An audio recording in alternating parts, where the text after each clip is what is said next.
லலித சகஸ்ரநாம மண்டலம் ஸ்ரீராமநாமையினுடைய சிறப்பு உபன்யாசம். இன்னைக்கு 9வது நாள். இன்னைக்கு யுத்தகாண்டம் ஸ்ரீராமர் பட்டாபிஷேகம் பற்றி நம்முடைய பேச வந்திருக்கோம். நம்முடைய குருஜி சாரதாஜிக்கு நம்முடைய நமஸ்காரங்களை தெரிவிச்சுக்கலாம். ராதே ராதே குருஜி. ராதே ராதே.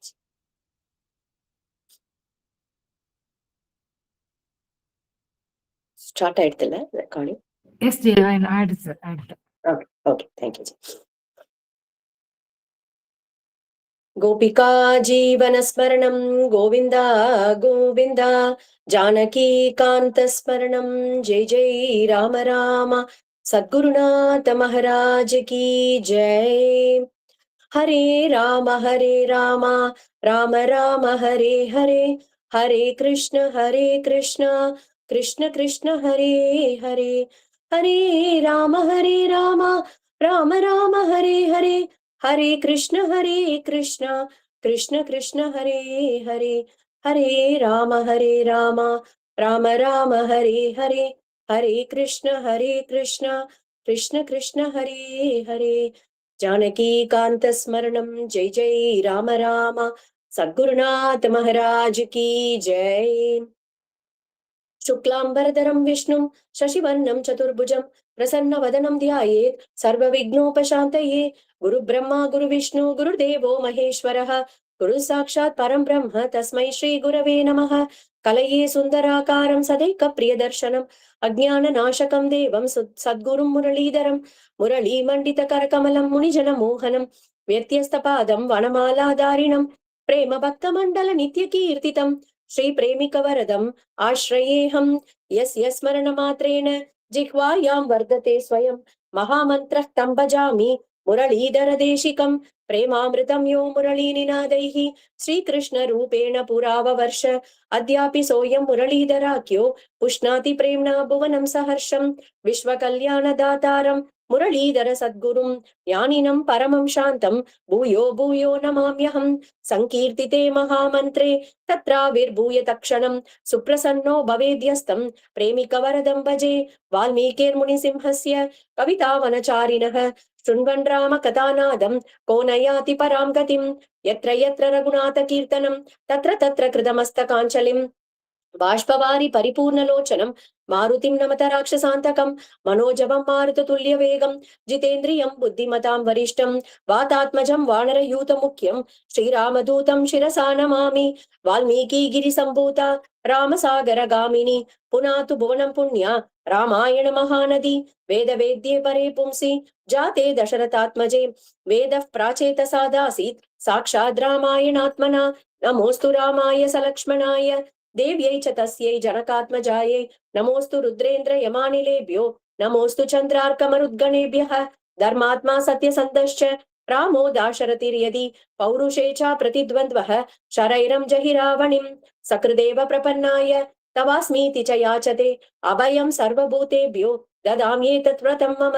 जानकीकान्त स्मरणं जय जय राम राम, सद्गुरुनाथ महाराज की जय. ஸ்ரீயப்பதியான பகவான் ஸ்ரீ மாதுரி சகி சமேத பிரேமிக வரத டாக்கூர்ஜியுடைய அவ்வியாஜ கிருபையாலையும், நம் சத்குருநாதர் மகாரண்யம் ஸ்ரீ ஸ்ரீ முரளிதர சுவாமிகளுடைய அபார கருணையாலையும் இன்னைக்கு இந்த ஸ்ரீ ராம பட்டாபிஷேகம் அப்படிங்கிற இந்த கதா பாகத்தை கேட்டு சிரவணம் பண்றதுக்கான பாக்கியம் நம்ம எல்லாருக்கும் கிடைச்சிருக்கு. எப்பயுமே கிருஷ்ண ராமநவமி ஆகட்டும், இல்ல கிருஷ்ண ஜென்மாஷ்டமி ஆகட்டும், அந்த பாகவத கதைகளையோ இல்ல ஸ்ரீராமாயணத்தையோ அனுபவிக்கும் போது 2 விதமா அனுபவிக்கலாம். என்னன்னா, ஒண்ணு வந்து கர்ப்போத்சவம் அப்படின்னு சொல்லுவா. ஒரு 8 நாள் முன்னாடி ஆரம்பிச்சு ஸ்ரீராம நவமி அன்னைக்கு பட்டாபிஷேகத்தோட பூர்த்தி பண்றது அப்படிங்கிறது கர்ப்போத்சவம். இதே ராம நவமி என்னைக்கு அவருடைய ஜனனமோ அன்னைக்கு அந்த ராம நவமியிலேருந்து ஆரம்பிச்சு அதுக்கப்புறம் 9 நாள்ல கம்ப்ளீட் பண்றது அப்படிங்கறது ஜனனோத்சவம் அப்படின்னு சொல்லுவோம். அப்படி இப்ப ஜனனோத்சவமா இந்த ஸ்ரீராம நவமியை ஒட்டி நமக்கு இந்த ஸ்ரீராம பட்டாபிஷேகம் பரியந்தம் அனுபவிக்கிறதுக்கான ஒரு பாக்கியம் இந்த சத்சங்கத்தின் மூலியமா நம்ம எல்லாருக்கும் கிடைச்சிருக்கு. அதுக்கு அடியனுடைய கிருதஜ்ஞதையை தெரிவிச்சுட்டு மேல தொடரலாம்.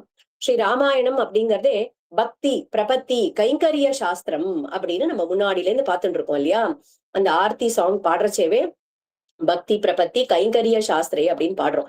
அதுல பக்தி அப்படின்றத எடுத்துட்டோம் அப்படின்னா, பிரகலாத ஆழ்வார் தான் நமக்கு ஸ்ரீமத் பாகவதத்துல நவவித பக்திய நமக்கு காமிச்சு கொடுக்கிறார்.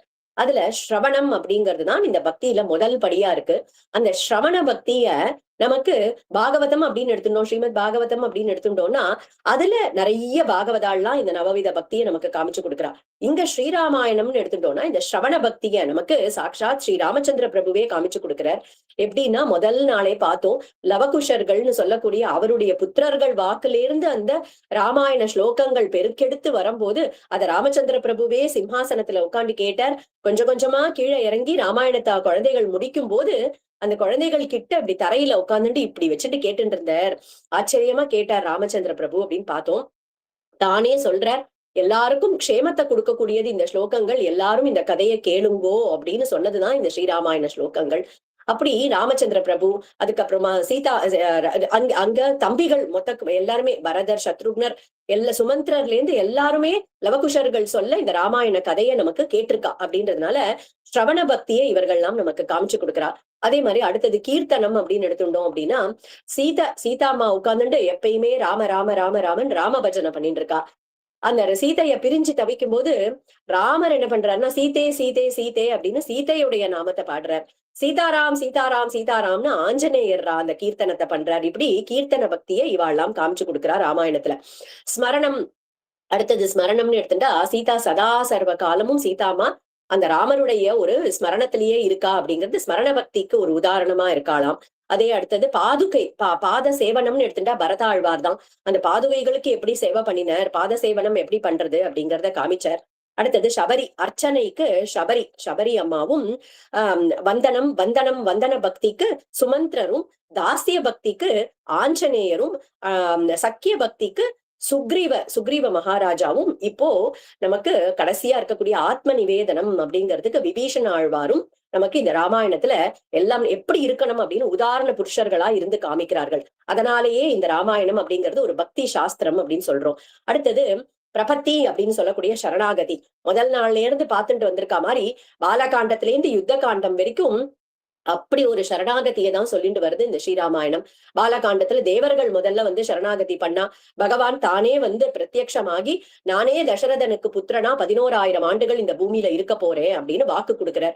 தேவர்களுடைய சரணாகதி பாலகாண்டத்துல ஆரம்பிக்கிறது. அயோத்தியா காண்டம்னு எடுத்துட்டா பரதருடைய சரணாகதி பாக்குறோம். ஆரண்ய காண்டத்துல எடுத்துனா முனிவர்கள் ரிஷிகள்லாம் வந்து ராமன் கிட்ட சரணாகதி பண்றா. கிஷ்கிந்தா காண்டத்துல சுக்ரீவனுடைய சக்கியம் ஏற்படுறது, அந்த சக்கியமே சரணாகதி தான். அங்க அதை பார்த்தோம்.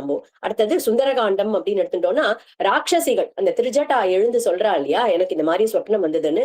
அப்ப ராட்சசிகள்லாம் சீத்தை கிட்ட சரணாகதி பண்ணி என்னை காப்பாத்து அப்படின்னு சொல்றா. சீத்தையும் ரட்சணம் பண்றதா அவர்களுக்கு வாக்கு கொடுக்குறா. அது சுந்தரகாண்டத்துல வருது. யுத்த காண்டம்னு எடுத்துட்டோம்னா விபீஷண சரணாகதி. அப்படி சரணாகதி சாஸ்திரமா இருக்கு இந்த ஸ்ரீராமாயணம். அடுத்தது பக்தி, பிரபத்தி, கைங்கரிய சாஸ்திரம் இல்லையா. கைங்கரியம் தான் உயர்ந்த புருஷார்த்தம் அப்படின்னு பார்த்தோம். கைங்கரியம் அப்படிங்கறத சிறந்த அனுகிரகம் அப்படிங்கறத பார்த்துட்டு இருக்கோம்.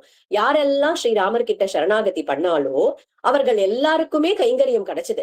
இப்ப விபீஷண ஆழ்வார்னு எடுத்துட்டா அவர் அண்ணாவை விட்டுட்டு இங்க வந்து ராமர் கிட்ட சரணாகதி பண்ணதுனால தர்மத்தின் பக்கம் நின்னு போர் பண்றதுக்கு அவருக்கு அந்த போரிடுற கைங்கரியம் ஒரு ஒரு க்ஷத்ரியனா இருந்துட்டு அவருக்கு போரிடுறதுக்கு ஒரு கைங்கரியம் கிடைச்சது தர்மத்தின் பக்கம் நின்னு.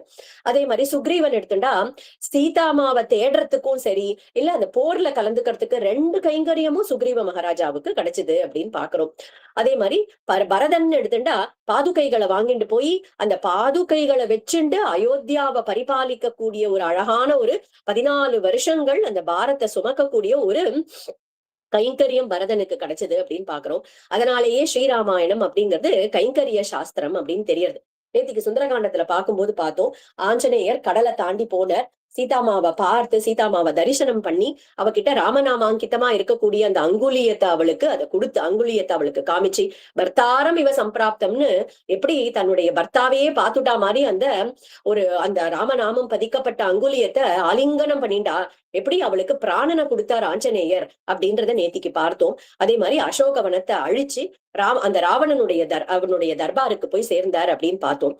அப்போ அங்க போனோடனே அகோரூபம் அகோதைரியம் அப்படின்னு எப்படி வந்து அந்த ராவணனுடைய ஒரு பராக்கிரமத்தை பார்த்து ஆச்சரியப்படுறாராம் ஆஞ்சநேயர். இவன் மட்டும் இந்த அதர்மத்தை பண்ணாம இருந்திருந்தானா தேவலோகத்தையே போய் ஆளக்கூடிய அளவுக்கு இவனுக்கு ஒரு பராக்கிரமம் இருக்கே, இப்படியே ஒரு துஷ்டத்தனமான ஒரு காரியத்தை பண்ணிட்டானே அப்படின்னு ஆஞ்சநேயர் நினைச்சினாராம். அதே சமயம் அவன் ராவணனும் பாக்குறான் ஆஞ்சநேயரை. பார்த்துட்டு இந்த ஆஞ்சநேயர் ஒருவேளை நந்தீஸ்வரரே வந்திருக்காரோ அப்படின்னு நினைச்சானாம். ஏன்னா இவன் எப்படி ராவணன் பெரிய சிவபக்தன், சாமகானம் பண்ணி சிவபெருமான அப்படி வசியம் பண்ணி வச்சிருக்கான் அவன். ஒரு நாளைக்கு என்ன பண்றான், கைலாயத்துக்கு போய் சிவபெருமான தரிசனம் பண்றதுக்காக போகும்போது எப்பயுமே நந்திகேஸ்வரர் கிட்ட பர்மிஷன் வாங்கிட்டு உள்ள போகணும். இவன் ஒரு அலட்சியத்தோட அவன் உள்ள போறான். அப்ப நந்திகேஸ்வரர் அவனை தடுத்து நிறுத்துற. அப்போ இவன் குரங்கே தள்ளி போ அப்படின்னு சொல்றானாம். அப்போ நந்திகேஸ்வரருக்கு கோவம் வந்துடுறது. ஒரு குரங்காலதான் உன்னுடைய வம்சத்துக்கே உன்னுடைய குலமே நாசமடைய போறது அப்படின்னு அங்க ஒரு சாபத்தை கொடுத்திருக்கார். அதனால இவன் நினைச்சுட்டானா ஒருவேளை நந்திகேஸ்வரர் தான் இந்த வானர ரூபத்துல வந்திருக்காரோ அப்படின்னு நினைச்சுட்டானாம். அப்புறமா ஒருவேளை இது வாலியா இருக்குமோ, ஏன்னா வாலினா ரொம்ப பயம் ராவணனுக்கு, வாலியா இருக்குமோ அப்படின்னு நினைச்சா ஆஞ்சநேயர் சொன்னாராம், வாலி இல்ல அப்படின்னு. உடனே அவனுக்கு கொஞ்சம் ரிலாக்ஸ் ஆச்சாம். அப்படி சிம்மாசனத்துல சரி கொஞ்சம் சாஞ்சுன்னு ரிலாக்ஸ்டா உட்காரலாம். ஓஹோ இது வாலி இல்லையா அப்படின்னு ரிலாக்ஸ் பண்ண போகும்போது ஆஞ்சநேயர் சொன்னாராம், நான் வாலி இல்லைன்னு சொல்லல, வாலியே இல்ல அப்படின்னு சொன்னாராம் ஆஞ்சநேயர். உடனே அவனுக்கு அப்படியே சிம்மாசனத்துல இந்த எகிரி குதிச்சானாம். குதிச்சுட்டு வாலி இல்லையா என்ன ஆச்சு அப்படின்னு கேட்ட உடனே ஆஞ்சநேயர் சொன்னாராம், என்னுடைய ராமச்சந்திர பிரபு ஒரே ஒரு பானத்தால ஒரே ஒருத்தரா நின்னு அந்த வாலிய பரலோகத்துக்கு அனுப்பி வச்சாச்சு. அப்பேற்பட்ட ராமர் கிட்டதான் நீ ஒரு அபச்சாரம் பண்ணிருக்க. உனக்கு ஒரு ஹிதமான ஒரு விஷயத்த நான் உனக்கு இப்ப நான் சொல்றேன், உனக்கு எது நல்லதுன்னு நான் சொல்றேன். சர்வலோகான் சுசம்கிருத்ய சபூதான் சராச்சரான் புனரேவ ததா சிருஷ்டும் சக்தோ ராமோ மகாயசாஹா. அந்த ராமர் நினைச்சார்னா இந்த பிரபஞ்சத்தையே அழிச்சுட்டு மறுபடியும் அதை சிருஷ்டி பண்ணக்கூடிய அளவுக்கு சாமர்த்தியம் உண்டு. அந்த ராமர் சகல லோகத்துக்கும் பிரபுவானவர். அவருடைய ஹிருதயம் புண் பண்ற மாதிரி ஒரு காரியத்தை நீ இப்ப பண்ணிருக்க. இதனால நீ எப்படி உயிரோட உயிர் தரிக்க முடியும், இந்த ராட்சச குலத்துக்கு எப்படி ஒரு நல்லது நடக்கும்னு நீ எதிர்பார்க்கிற அப்படின்னு உடனே ராவணன் என்ன பண்ணானா, இந்த வானரத்தை கொன்னுடுங்கோ அப்படின்னு உடனே விபீஷணர் தான் எழுந்துட்டார். அங்க எழுந்துட்டு தூதனை வதம் பண்ணக்கூடாதுன்னு சொன்ன உடனே கொஞ்சமா வால்ல நெருப்பு வைக்கலாம் அப்படின்னு வச்சாலாம். இது வரைக்கும் தன்னுடைய பாத்திவிரத்தியம் தன்னுடைய தபஸ் எதையுமே பிரயோகப்படுத்தாம இருந்த சீதாமா அப்பேற்பட்ட ராமபக்தரா இருக்கக்கூடிய ஆஞ்சநேயருடைய வால்ல நெருப்பு வச்சிருக்கான்னு கேள்விப்பட்ட உடனே சீதோ பவ ஹனுமதக அப்படின்னு அந்த அக்னி பகவானை குடிச்சு பிரார்த்தனை பண்ணிண்டாளாம். அந்த சீதா பிராட்டியுடைய ஒரு பிரபாவத்தாலையும் ராமச்சந்திர பிரபுடைய ஒரு பிரபாவத்தாலையும் அந்த அக்னி சுடாம இருந்திருக்கு ஆஞ்சநேயரை. அப்போ பாதி லங்கைக்கு நெருப்பு வச்சுட்டு மறுபடியும் சீதைய திரும்பி அசோகவனத்துல சந்திச்சு அவளுக்கு நமஸ்காரத்தை பண்ணிட்டு அங்கிருந்து கிளம்பி மறுபடியும் ராமர் கிட்ட சேர்ந்து கண்டேன் சீதையை அப்படின்னு திருஷ்டா சீதா அப்படின்னு சொன்னார்னு பார்த்தோம். கம்பர் அழகா சொல்றார், கண்டனன் கற்பினுக்கு அணியை கண்களால் அப்படின்னு கண்டேன் சீதையை அப்படின்னு சொன்னாராம். அப்போ அந்த வார்த்தைகள் எப்படி இருந்தது ராமருக்குன்னா, அமிர்தோபமம் அப்படின்னு அமிர்தத்தை பானம் பண்ற மாதிரி இருந்ததாம், அமிர்தமா இருந்ததாம் கர்ணங்களுக்கு காதுகளுக்கு. அப்போ என்ன சொன்னார் ஆஞ்சநேயர்னா, சதா உங்களையே நினைச்சுண்டு உங்களுடைய ஸ்மரணத்திலேயே இருந்துட்டு இருக்கக்கூடிய அந்த சீதாமாவ ராம நாமம் அப்படிங்கிறது தான் ரட்சணம் பண்ணிட்டு இருக்கு அந்த இடத்துல அப்படின்னு உடனே சூடாமணியை எடுத்து கொடுக்கிறார். அந்த சூடாமணியை வாங்கிட்ட ராமர் லக்ஷ்மணர் கிட்ட சொல்றார், இன்னும் ஒரு க்ஷணம் கூட இனிமே என்னால இங்க இருக்க முடியாது, இந்த சீதை இல்லாம இந்த சூடாமணியை பாக்குறதுக்கு மனசு வேதனையா இருக்கு, உடனே நம்ம கிளம்பணும் அப்படின்னா அங்க ராமர். அப்புறமா இப்பேற்பட்ட காரியத்தை சாதிச்சுட்டு வந்திருக்கக்கூடிய ஆஞ்சநேயருக்கு ஆலிங்கனத்தை கொடுத்தார் அப்படின்னு நேத்திக்கு பார்த்தோம் சுந்தரகாண்டத்துல. இப்போ ஆஞ்சநேயர் கிட்ட கேட்கிறார், இப்பதானே போயிட்டு வந்திருக்கார், அந்த விஷயம்லாம் அடுத்தது என்ன பண்ணணும் அப்படிங்கிற ஆலோசனை அந்த இடத்துல நடக்கிறது. ஆனா ராமனுக்கு ரொம்ப பெரிய கவலையா இருக்கிறது என்ன அப்படின்னா, இப்பேற்பட்ட ஒரு கடல், இப்பேற்பட்ட ஒரு சாகரம் நம்ம ரெண்டு பேர் இந்த ராவணனுக்கும் இந்த லங்கைக்கும் இந்த பாரத பூமிக்கும் நடுவுல இருக்கே, இந்த கடலை எப்படி நம்ம தாண்ட போறோம், இந்த வானர சைன்யத்தை எப்படி கூட்டிட்டு போறோம், கோடிக்கணக்கான வானரர்கள் இருக்கான்னு பார்த்தோம். சோ அந்த வானரர்களை எப்படி கூட்டின்னு போறோம் அப்படின்னு கொஞ்சம் உற்சாகத்தை இழக்கும் போது சுக்ரீவன் மறுபடியும் உற்சாகத்தை ஊற்றாராம். நிருத்சாஹஸ்ய தீனஸ்ய சோக பர்யாகுலாத்மனஹ சர்வார்த்தா வியவசீதந்தி வியசனம் சாதி கச்சதி. சோகோ நாசயத்தே சர்வம் அப்படின்னு அயோத்தியா காண்டத்துல கௌசல்யா அம்மா சொன்னா அப்படின்னு பார்த்தோம் இல்லையா. அப்போ ஏன்னா இந்த சோகம் அப்படிங்கிறது நம்மளுடைய அறிவையும் நாசம் பண்ணிடுறது, நம்மளுடைய அந்த கான்பிடன்ஸ நாசம் பண்ணிடுறது, நம்மளுடைய முயற்சி அப்படிங்கிறது எஃபர்ட்ஸ நாசம் பண்றது. சோகோ நாசயத்தே சர்வம், எல்லாத்தையும் நாசம் பண்ணிடுறது. அதனால உற்சாகஸ்ய உற்சாகத்தை இழந்துட்டோம் அப்படின்னா எந்த காரியத்தையுமே சாதிக்க முடியாது. அதனால உற்சாகத்தை இழக்காதீங்கோ. நீங்க பார்க்கக்கூடிய இந்த வானரர்கள் எல்லாம் சாதாரணமானவர்கள்னு நினைச்சேலா? எல்லா காரியம், எத்தனை பெரிய காரியம் இருந்தாலும் சாதிக்க கூடியவர்கள். நிச்சயமா ராவணனை அழிச்சு சீதையை நிச்சயமா கூட்டிட்டு வரப்போறோம் அப்படிங்கறதுல சொல்லி கூட சந்தேகம் இல்ல. ஏதாவது ஒரு வழி பண்ணி இந்த கடலை மட்டும் நம்ம தாண்டிட்டோம் அப்படின்னாக்கா, தஸ்ய ராட்சசராஜஸ்ய ததாத்வம் குரு ராகவ தாம் திருஷ்டுவா து புரீம் லங்காம் திரிகூட்ட சிகரே ஸ்திதாம். அந்த திரிகூட்ட பர்வதத்துக்கு மேல இருக்கக்கூடிய அந்த லங்கைய நம்ம கண்களால பார்த்துட்டோம் அப்படின்னாலே ராவணன் ஒழிஞ்சான் அப்படிங்கறதுல சந்தேகமே கிடையாது. அதனால ஒரு சேத்துவ கட்டி இந்த வானர படைகள் எல்லாம் இந்த கடலை தாண்டியாச்சு அப்படின்னா நம்ம ஜெயிச்சுட்டோம் அப்படின்னே அர்த்தம். போர் பண்றதெல்லாம் அப்புறம், நம்ம இந்த கடலை தாண்டியாச்சுன்னா நம்ம ஜெயிச்சாச்சுன்னு அர்த்தம். இந்த வானரர்கள்லாம் எப்பேற்பட்டவர்கள்னா சூராகா ஹரையக காமரூபினக, இவர்கள்லாம் பெரிய பெரிய சூரர்கள். இந்த வானரர்கள் எல்லாம் காமரூபினக, நினைச்ச போது நினைச்ச ரூபத்தை எடுக்கக்கூடியவர்கள் அப்படின்னு சுக்ரீவன் அவருக்கு மறுபடியும் உற்சாகத்தை கொடுக்கிறானாம் ராமச்சந்திர பிரபுக்கு. அப்போ சுக்ரீவர் சொல்றத கேட்டுட்டு ராமரும் சொல்றார், ஆஞ்சநேயா இங்க வா, லங்கையில நீ என்னெல்லாம் பார்த்தியோ அதெல்லாம் ஒண்ணு விடாம நீ சொல்லு, நீ பார்த்தது அத்தனையும் விவரமா சொல்லு. அங்க எத்தனை நுழைவாயில்கள் இருக்கு, எப்பேற்பட்ட கோட்டைகள்லாம் இருக்கு, அங்க எத்தனை ராட்சசர்கள்லாம் காவல் காத்துட்டு இருக்கா, ஒரு இன்ஃபர்மேஷன் கூட விடாம எல்லாத்தையும் சொல்லு அப்படின்னு ஆஞ்சநேயரும் சொல்றார். அந்த லங்கையை சுத்தி பெரிய அகழிகள் இருக்கு, அதுல எல்லாம் நிறைய முதலைகள்லாம் இருக்கு, நிறைய கோட்டை வாயில்கள்லாம் இருக்கு, அங்கேயும் நிறைய பெரிய பெரிய ராட்சசர்கள்லாம் அத காவல் காத்துட்டு இருக்கார்கள் அந்த இடத்துல. ஆனா நான் பாதி அகழிகள், அதுல பாதி அகழிகளை நான் அழிச்சுட்டேன். அதே மாதிரி பாதி நகரத்துக்கு தீயும் வச்சுட்டேன். நிறைய சில சைன்யங்கள் எல்லாமும் நான் வதம் பண்ணிட்டேன். நம்ம இப்போ நீங்க சுப முகூர்த்தம் எது அப்படின்னு ஒரு முகூர்த்தத்தை நிர்ணயம் பண்ணுங்கோ, நம்ம கிளம்ப வேண்டியதுதான் பாக்கி அப்படின்னு உடனே ராமருக்கு ரொம்ப சந்தோஷப்பட்டாராம் ராமர். அப்போ சொல்றார், அஸ்மின் முகூர்த்தே சுக்ரீவ பிரயாணம் அபிரோச்சயே யுக்தோ முகூர்த்தோ விஜய பிராப்தோ மத்தியம் திவாகரஹ. திவாகரன் அப்படின்னா சூரியன் இப்போ உச்சத்துல இப்ப நடுவுல வந்திருக்க. இந்த சமயமே நல்ல நம்ம வெற்றி அடையறதுக்கான ஏற்ற சமயம் அப்படின்னு எனக்கு தோன்றது. சீதா ஸ்ருத்வாபியானம் மே ஆஷாமேஷ்யதி ஜீவிதே ஜீவிதாந்தே அமிர்தம் ஸ்பிருஷ்ட்வா பீத்வா அமிர்தமிவாதுரஹம். சீத்தை மட்டும் நான் லங்கையை நோக்கி வந்துட்டு இருக்கேன் அப்படிங்கறத கேள்விப்பட்டுட்டானா அமிர்தோபமம் ஜீவிதாந்தே அமிர்தம். ஒரு ஜீவன் ஒருத்தன் சாகக்கூடிய தருவாயில இருக்கக்கூடியவனுக்கு ஒரு துளி அமிர்தம் கிடைச்சுட்டா அவன் எப்படி சந்தோஷப்படுவானோ அந்த மாதிரி நான் லங்கையை நோக்கி வந்துட்டு இருக்கேன் அப்படிங்கறத சீத்தை கேள்விப்பட்டுட்டானாலே அவளுக்கு ஒரு புத்துயிர் கிடைச்சா மாதிரி இருக்கும் அப்படின்னுட்டு உத்தரா பல்குனி ஹ்யத்ய ஸ்வஸ்து ஹஸ்தேன யோக்ஷியதே அபிப்ரயாம சுக்ரீவ சர்வாணி சமாவிருதாகாம். இந்த உத்தர பல்குனி நட்சத்திரமும் ஹஸ்த நட்சத்திரமும் நல்ல உச்சிதமான ஒரு இடத்துல இருக்கக்கூடிய இந்த முகூர்த்தம் தான் எனக்கு ஒரு நல்ல வெற்றியை கொடுக்க போறது அப்படின்னு நான் தீர்மானம் பண்ணிருக்கேன். அதனால நீ எல்லா சைனிங்களையும் எல்லாத்தையும் ஒண்ணு சேர்த்துடு அப்படின்னு சுக்ரீவனுக்கு இன்ஸ்ட்ரக்ஷன் கொடுத்துட்டார். அப்ப சொல்றார், நிமித்தானி ச தன்யானி யானி பிராதுர்பவந்தி ச நிஹத்ய ராவணம் சீதாம் ஆனயிஷ்யாமி ஜானகீம். எனக்கு நிறைய சுப சகுனங்களும் சுப நிமித்தங்களும் தெரியறது. அதனால ராவணனை வதம் பண்ணி சீத்தைய அழைச்சிட்டு வரப்போறோம், மீட்டு கூட்டின்னு வரப்போறோம் அப்படிங்கறத எனக்கு துளி கூட சந்தேகமே இல்லை. எல்லாரும் அப்படின்னு சொன்னோடனே எல்லாரும் லங்கையை நோக்கி புறப்பட ஆரம்பிக்கிறாளாம்.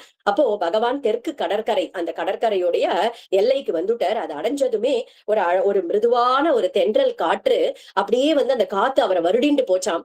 அப்போ லக்ஷ்மணரை கூப்பிட்டு ஒரு நிமிஷம் அப்படியே சிலிர்க்கிறது ராமருக்கு. அப்போ லக்ஷ்மணர் பாக்குறார், ஆஹா இத்தனை மாசங்கள் கழிச்சு அண்ணா இந்த தென்றல் வருடுறத ரசிக்கிறாரே அப்படின்னு பார்க்கும்போது லக்ஷ்மணரை கூப்பிட்டு சொல்றாராம், ஏ லக்ஷ்மணா, இப்போ இந்த கடலோட அந்த கரையில தான் சீதா இருக்கா, அவளை தொட்ட அந்த தென்றல் தானே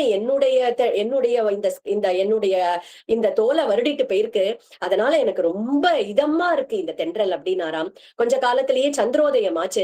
அந்த சந்திரனை பார்த்துட்டும் சொல்றாராம் லக்ஷ்மணர் கிட்ட, இப்போ அந்த கரையில இருக்கக்கூடிய சீதை இந்த சந்திரனை தானே பார்த்துட்டு இருப்பா, அதையே நானும் பாக்குறேனே அப்படின்னு அந்த விரகத்தால துடிக்கிறாராம். அந்த இடத்துல ராமச்சந்திர பிரபு லக்ஷ்மணர் கிட்ட புலம்புறார். அப்போ ராவணனும் கேள்விப்படுறான். அதே சமயத்துல ராமன் அந்த தெற்கு கடற்கரை எல்லை வரைக்கும் வந்துட்டார் அப்படின்றத கேள்விப்பட்டுட்டு, ஆனா தன்னைத்தானே சமாதானப்படுத்திக்கிறானாம். என்ன போல யாரு ஒரு பராக்கிரமசாலி இருக்க முடியும்? இந்த ராமனும் லக்ஷ்மணனும் யாரு? வெறும் நரர்கள், வெறும் ஒரு மனுஷர்கள் தான். அந்த மனுஷர்களால இந்த கடலெல்லாம் தாண்டி எப்படி வர முடியும்? என்னை யாராலையும் ஜெயிக்க முடியாது அப்படின்னு தன்னைத்தானே சமாதானப்படுத்திட்டானாம். ஆனாலும் என்ன அப்படின்னாக்கா, சுக்கச்சாரணர்கள் அப்படின்னு 2 ராட்சசால கூப்பிட்டு, நீங்க 2 பேரும் அந்த பக்கம் போய் அந்த ராம சைன்யத்துடைய பலம் என்ன அப்படிங்கறத தெரிஞ்சுட்டு வாங்கோ அப்படின்னு அவர்களும் ஒரு கபி ரூபம், ஒரு வானர ரூபத்தை எடுத்துட்டு அந்த சுக்கச்சாரனால் இந்த பக்கம் வரா. ஆனா இங்க இருக்கக்கூடிய ஒரிஜினல் வானரர்கள்லாம் அந்த சுக்கச்சாரனால்னு வேஷம் போட்டுட்டு வந்திருக்கக்கூடிய வானரால பார்த்த உடனே தெரிஞ்சு போயிடுத்து, இது ஒரிஜினல் வானரம் இல்ல, இது ராட்சசால் அப்படின்னு தெரிஞ்சு போயிடுத்து. கல்லால போட்டு அடி அடின்னு அடிக்கிறா அந்த சுக்கச்சாரனால. அவ அலறிண்டு கத்துறா, என்ன காப்பாத்துங்கோ காப்பாத்துங்கன்னு. அதுக்குள்ள ராமச்சந்திர பிரபு அங்க வந்துட்டார். நிறுத்துங்கோ நிறுத்துங்கோன்னு அவ எல்லாரையும் கல்லால அடிக்கிறவாள நிறுத்திட்டும், நீங்க 2 பேரும் இங்க வாங்கோ, நீங்க யாருன்னு சொல்லுங்கோ அப்படின்னு உடனே அந்த சுக்கச்சாரனால் சொல்றா, இந்த மாதிரி ராவணன் அனுப்பிதான் நாங்க இங்க வந்திருக்கோம், உங்களுடைய சைன்யத்தை பத்தி தெரிஞ்சுட்டு போறதுக்காக என்ன அனுப்பி வச்சார் ராஜா அப்படின்னு உடனே ராமச்சந்திர பிரபு சொன்னாலாம், இதுக்கு நீ நேர எங்கிட்டயே வந்திருக்கலாம், நீங்க வேஷம் எல்லாம் போட்டுக்கவே வேண்டாம், எங்கிட்டயே நீங்க வந்து சொல்லிருக்கலாம் அப்படின்னுட்டு ராமர் அவ 2 பேரையும் அழைச்சிட்டு போய் பூரா வானர சைன்யம் என்னெல்லாம் பண்ண போறோம் எல்லாத்தையும் விளக்கமா சொன்னாராம். ஏன்னா அவருக்கு துளி கூட பயமே இல்ல. இதை விட ஒரு பராக்கிரமமான அவன் சேனையை ரெடி பண்ணா கூட ராமரால அது தோக்கடிக்க முடியும். அதனால அவர் துளி கூட அதை பாதர் பண்ணவே இல்லை. எல்லாத்தையும் கொண்டு போய் சுத்தி காமிச்சுட்டு இப்ப போய் ராவணன் கிட்ட எல்லா ரிப்போர்ட்டையும் பத்திரமா கொடுங்க போங்க அப்படின்னு சொல்லிட்டு பத்திரமா சௌக்கியமா அனுப்பி வச்சுட்டார். அவளும் திரும்பி இந்த பக்கம் வந்துட்டான். உடனே ராவணனுக்கு ஆங்ஸைட்டி தாங்கல. கூப்பிட்டு கேட்டா, நாம என்ன நடந்தது, என்ன எப்படி இருக்கு அவளுடைய சைன்யங்கள், என்ன பண்ணிட்டு இருக்கான் ராமன் அப்படின்னு கேட்ட உடனே அங்க அவ ஒரு ராமாயணம் பாடுறா. எப்படி சூர்பனக்க, எப்படி மாரீச்சன் எல்லாரும் வந்து ஒரு ராமாயணம் பாடினாலோ அந்த மாதிரி அவளும் ஒரு ராமாயணம் பாடுறாளாம். முதல்ல இருந்து ஆரம்பிச்சு இந்த தசரத புத்திரன் ராமன் இருக்காரே, அவருடைய தோள்களை எப்படி சொல்றது, அவருடைய தோள்கள் அப்படி பறந்து விரிந்த தோள்கள், அவருடைய அந்த கோதண்டம் அவர் அந்த கோதண்டத்தை பிடிச்சுட்டு இருக்கக்கூடிய அழகு இருக்கே, அழகே அழகு. அவருடைய ஜட்டா பாரமே அழகு. ராவணன் பார்த்தா அவனுக்கு கோவம் வந்துடுத்து. என்னடா இது, நான் உன்னை போய் சைன்யத்தை பார்த்துட்டு வர சொன்னா என்னமோ ராமாயணம் பாடிட்டு இருக்கேன், நீனு முதல்ல சைன்யத்துல என்ன பார்த்த அதை சொல்லு அப்படின்னு உடனே அவளும் சொல்றா, இந்த மாதிரி இந்த சைன்யங்கள்லாம் இருக்கு, இப்பேற்பட்ட சைன்யம் அப்படின்னு தாங்கள் பார்த்ததெல்லாம் ஃபுல்லா சொல்றாளாம். அப்போ ராவணன் என்ன பண்றான், இது உடனே மந்திரிகள் எல்லாம் கூப்பிட்டு மந்திர ஆலோசனை பண்ணணும் அப்படின்னு சொல்லிட்டு ஒரு கவுன்சில் எல்லாத்தையும் அரேஞ்ச் பண்றான். கூப்பிட்ட உடனே எல்லாரும் வந்துட்டா மந்திரிகள்லாம். கொஞ்சம் கூட வெக்கமே இல்லையாம். அப்படியே சொல்றான் அவன், 10 மாசங்களுக்கு முன்னாடி நான் போய் சீத்தைய தூக்கிட்டு வந்தேன், அவளை கல்யாணம் பண்ணிக்கோன்னு இன்னி வரைக்கும் கேட்டு இருக்கேன், அவ சம்மதிக்க மாட்டேங்கிறா, ஆனா அவளை திருப்பி கொடுக்குற எண்ணம் எல்லாம் எனக்கு துளி கூட இல்ல, அதனால அதை யாரும் சொல்லாதீங்கோ, அது ஆப்ஷனே கிடையாது. இப்போ இந்த 2 மனுஷால பத்தி எனக்கு கவலையே இல்ல, அவளோட ஒரு பெரிய வானர சைன்யம் இருக்கு அப்படிங்கறத நான் கேள்விப்பட்டேன். ஒரே ஒரு வானரம் வந்தது, அந்த வானரம் பாதி லங்கையே துவம்சம் பண்ணிட்டு போயிடுத்து, அதனால இந்த வானர சைன்யத்தை நம்ம வந்து லைட்டா எடுத்துக்க முடியாது அப்படின்னு சொல்லிட்டு வார் ஸ்ட்ராட்டஜி எல்லாம் நம்ம வந்து கரெக்டா இப்போ வந்து நம்ம டிஸ்கஸ் பண்ணணும் அப்படின்னு சொன்ன உடனே ஒரு ராட்சசன் அங்க இருந்து எழுந்துட்டாராம். எழுந்துட்டு என்ன சொன்னானா, நான் போய் நானே ஒரு தனி ஆளா போய் அங்க லக்ஷ்மணனை வதம் பண்ணிட்டு வந்துடுறேன், லக்ஷ்மணனை வதம் பண்ணிட்டா ராமருக்கு வந்து ஒரு மாரலி அவர் டவுன் ஆயிடுவார், அப்ப நம்ம ஈஸியா ராமனையும் வதம் பண்ணிடலாம் அப்படின்னு ஒண்ணு சொல்லித்தான். இன்னொரு ராட்சசன் எழுந்தது, அது என்ன சொல்லித்து அப்படின்னா, நான் போய் சுக்ரீவனை வதம் பண்ணிடுறேன், சுக்ரீவன் தான் படை தலைவன், அந்த வானர படைகளுக்கே தலைவன், சுக்ரீவன் இல்லைன்னா ராமரால ஒன்னும் பண்ண முடியாது, அதனால நான் போய் சுக்ரீவனை வதம் பண்ணிட்டு வந்துடுறேன். இப்படி ஒருத்தர் ஒண்ணு சொல்றா. அப்போ விபீஷணன் எழுந்துட்டாராம். எழுந்துட்டு சொல்றார், அண்ணா உங்களுக்கு பிரியமான வார்த்தைகளை சொல்றதுக்கு நிறைய பேர் இருப்பா, ஆனா பிரியமான வார்த்தைகள் எல்லாம் ஹிதமா இருக்குமா, நல்லது கொடுக்குமா அப்படின்னா நிறைய சமயத்துல அந்த மாதிரி இருக்காது, அதனால நான் சொல்றத கேளுங்கோ, நமக்கு தெரியும் நம்மளுடைய ஸ்ட்ரென்த் என்ன வீக்னஸ் என்ன அப்படின்றது நமக்கு தெரியும், அதுவும் இல்லாம நீங்க எப்பேற்பட்ட ஒரு ராஜா, உங்களுக்கு தெரியாத ராஜ தர்மமா, ராஜ தர்மத்தின்படி சாம தான பேத தண்டம் அப்படின்னு சொல்றோம். 4 ஸ்ட்ராட்டஜிஸ் தான் நம்ம வந்து எந்த ப்ராப்ளம் வந்தாலும் அதுக்கு சொல்யூஷனா இருக்கும். முதல்ல என்ன பண்ணணும், ஏதாவது சண்டைன்னு வந்தா சமாதானமா போறதுக்கான ஒரு வழியை பார்க்கணும். அப்படி இல்லை அப்படின்னா எதையாவது ஒரு தானம், அந்த தானத்தை கொடுத்து நம்ம சமாதானம் பண்ணிக்கணும். அப்படி இல்லைன்னா எதிரிகளுடைய படையில இருக்கக்கூடியவர்களை நம்ம ஏதாவது ஒரு கலகம் பண்ணி அந்த பேதத்தை உண்டு பண்ணி அப்படி பண்ணலாம். இது எதுவுமே ஒர்க் ஆகல அப்படின்னாதான் நம்ம தண்டம்னு சொல்லக்கூடிய அந்த பனிஷ்மெண்ட்டை கையில எடுக்கணும். ஆனா நீங்க இப்ப என்ன பண்ணிருக்கேன், உடனே போருக்கு தயாராகலாம் அப்படின்னு சொல்றேன். மீதி 3த்தையுமே நீங்க நினைச்சு கூட பார்க்கல. நீங்க பண்றது ராஜ தர்மமா எனக்கு தெரியல, இது ரவுடி தர்மமா இருக்கு இந்த இடத்துல. அதனால நீங்க இப்போ இந்த ப்ராப்ளமுக்கு சொல்யூஷன் அப்படின்னாக்கா ஒன்னே ஒண்ணுதான், சீதாமாவை திருப்பி கொடுத்துடுங்க. சீதையை திருப்பி கொடுத்துட்டு சமாதானமா ராமர் கிட்ட போய் சமாதானம் பேசுங்கோ, அப்பதான் இந்த அழிவை தடுக்க முடியும். அப்படி இல்ல, நீங்க ஒருவேளை சீதையை திருப்பி கொடுத்ததுக்கு அப்புறமும் ராமன் வந்து நான் போருக்கு தான் வருவேன் அப்படின்னு சொன்னாருன்னா, அப்போ நம்ம ராமனுக்கும் சுக்ரீவனுக்கும் நடுவுல ஒரு பேதத்தை கிரியேட் பண்ணி அந்த இடத்துல சுக்ரீவன்ட்ட போய் நம்ம சொல்லலாம், இந்த மாதிரி நான் சீதையை திருப்பி கொடுத்துட்டேன், அப்படியும் ராமன் வந்து என் மேல படையெடுத்துட்டு வர, நீ வந்து அவருக்கு சப்போர்ட் பண்ணாதேன்னு சொல்லி நம்ம அவங்க கூட போய் நம்மளால பேச முடியும். ஆனா எதுவா இருந்தாலும் நீங்க சீதையை திருப்பி கொடுக்கறதுல இருந்து தான் நம்ம ஆரம்பிக்க முடியும் அப்படின்னு சொல்லிட்டு, உங்களுக்கு தெரியாத தர்மம் கிடையாது, அண்ட் நீங்க பண்றது அதர்மம் அப்படிங்கறதும் உங்களுக்கு நன்னா தெரியும். அதனால இந்த ராம பாரியைய முதல்ல திருப்பி கொடுங்கோ, அதுதான் நமக்கு நல்லது. இப்போ இந்த போர் அப்படிங்கிறது வந்திருக்கிறதுக்கு காரணமே உங்களுடைய அதர்மமான ஒரு செயல்தான். அதை இப்ப நன்னா திருத்திக்கிறதுக்கான ஒரே ஒரு கடைசி வாய்ப்பு கிடைச்சிருக்கு. ராட்சச குலத்துக்கே நாசத்தை ஏற்படுத்திராதீங்கோ அப்படின்னு சொல்லிட்டு சொல்றாராம். என்ன ரொம்ப அழகான ஒரு ஸ்லோகம் சொல்ற. "தியஜஸ்வ கோபம் சுக தர்ம நாசனம் பஜஸ்வ தர்மம் ரதி கீர்த்தி வர்தனம் பிரசீத ஜீவேம சபுத்திர பாந்தவாக பிரதீயதாம் தாசரதாய மைதிலி." அந்த தசரதனுடைய மாட்டுப்பெண்ணா இருக்கக்கூடிய வைதேகிய திருப்பி கொடுத்துடுங்கோ. தியஜஸ்வ கோபம், உங்களுடைய கோபத்தை கையில கோபத்தை விடுங்கோ. கோபம் வந்தாதான் சுகத்தை நாசம் பண்றது. தர்மம், பஜஸ்வ தர்மம், தர்மத்தை கடைபிடிங்கோ. அது உங்களுடைய கீர்த்தியையும் உங்களுடைய புகழையும் சந்தோஷத்தையும் அபிவிருத்தி பண்ணும். சீத்தைய திருப்பி கொடுத்துடுங்கோ அப்படின்னு சொன்ன உடனே அந்த அரசு சபையில மந்திரிகள்லாம் இருக்கா இல்லையா, அதுல 4 பேர் விபீஷணன் சொல்றதுதான் சரி அப்படின்னு சொல்லிட்டு இப்படி தலையை ஆற்றாளாம். அதை பார்த்துட்டான் ராவணன்.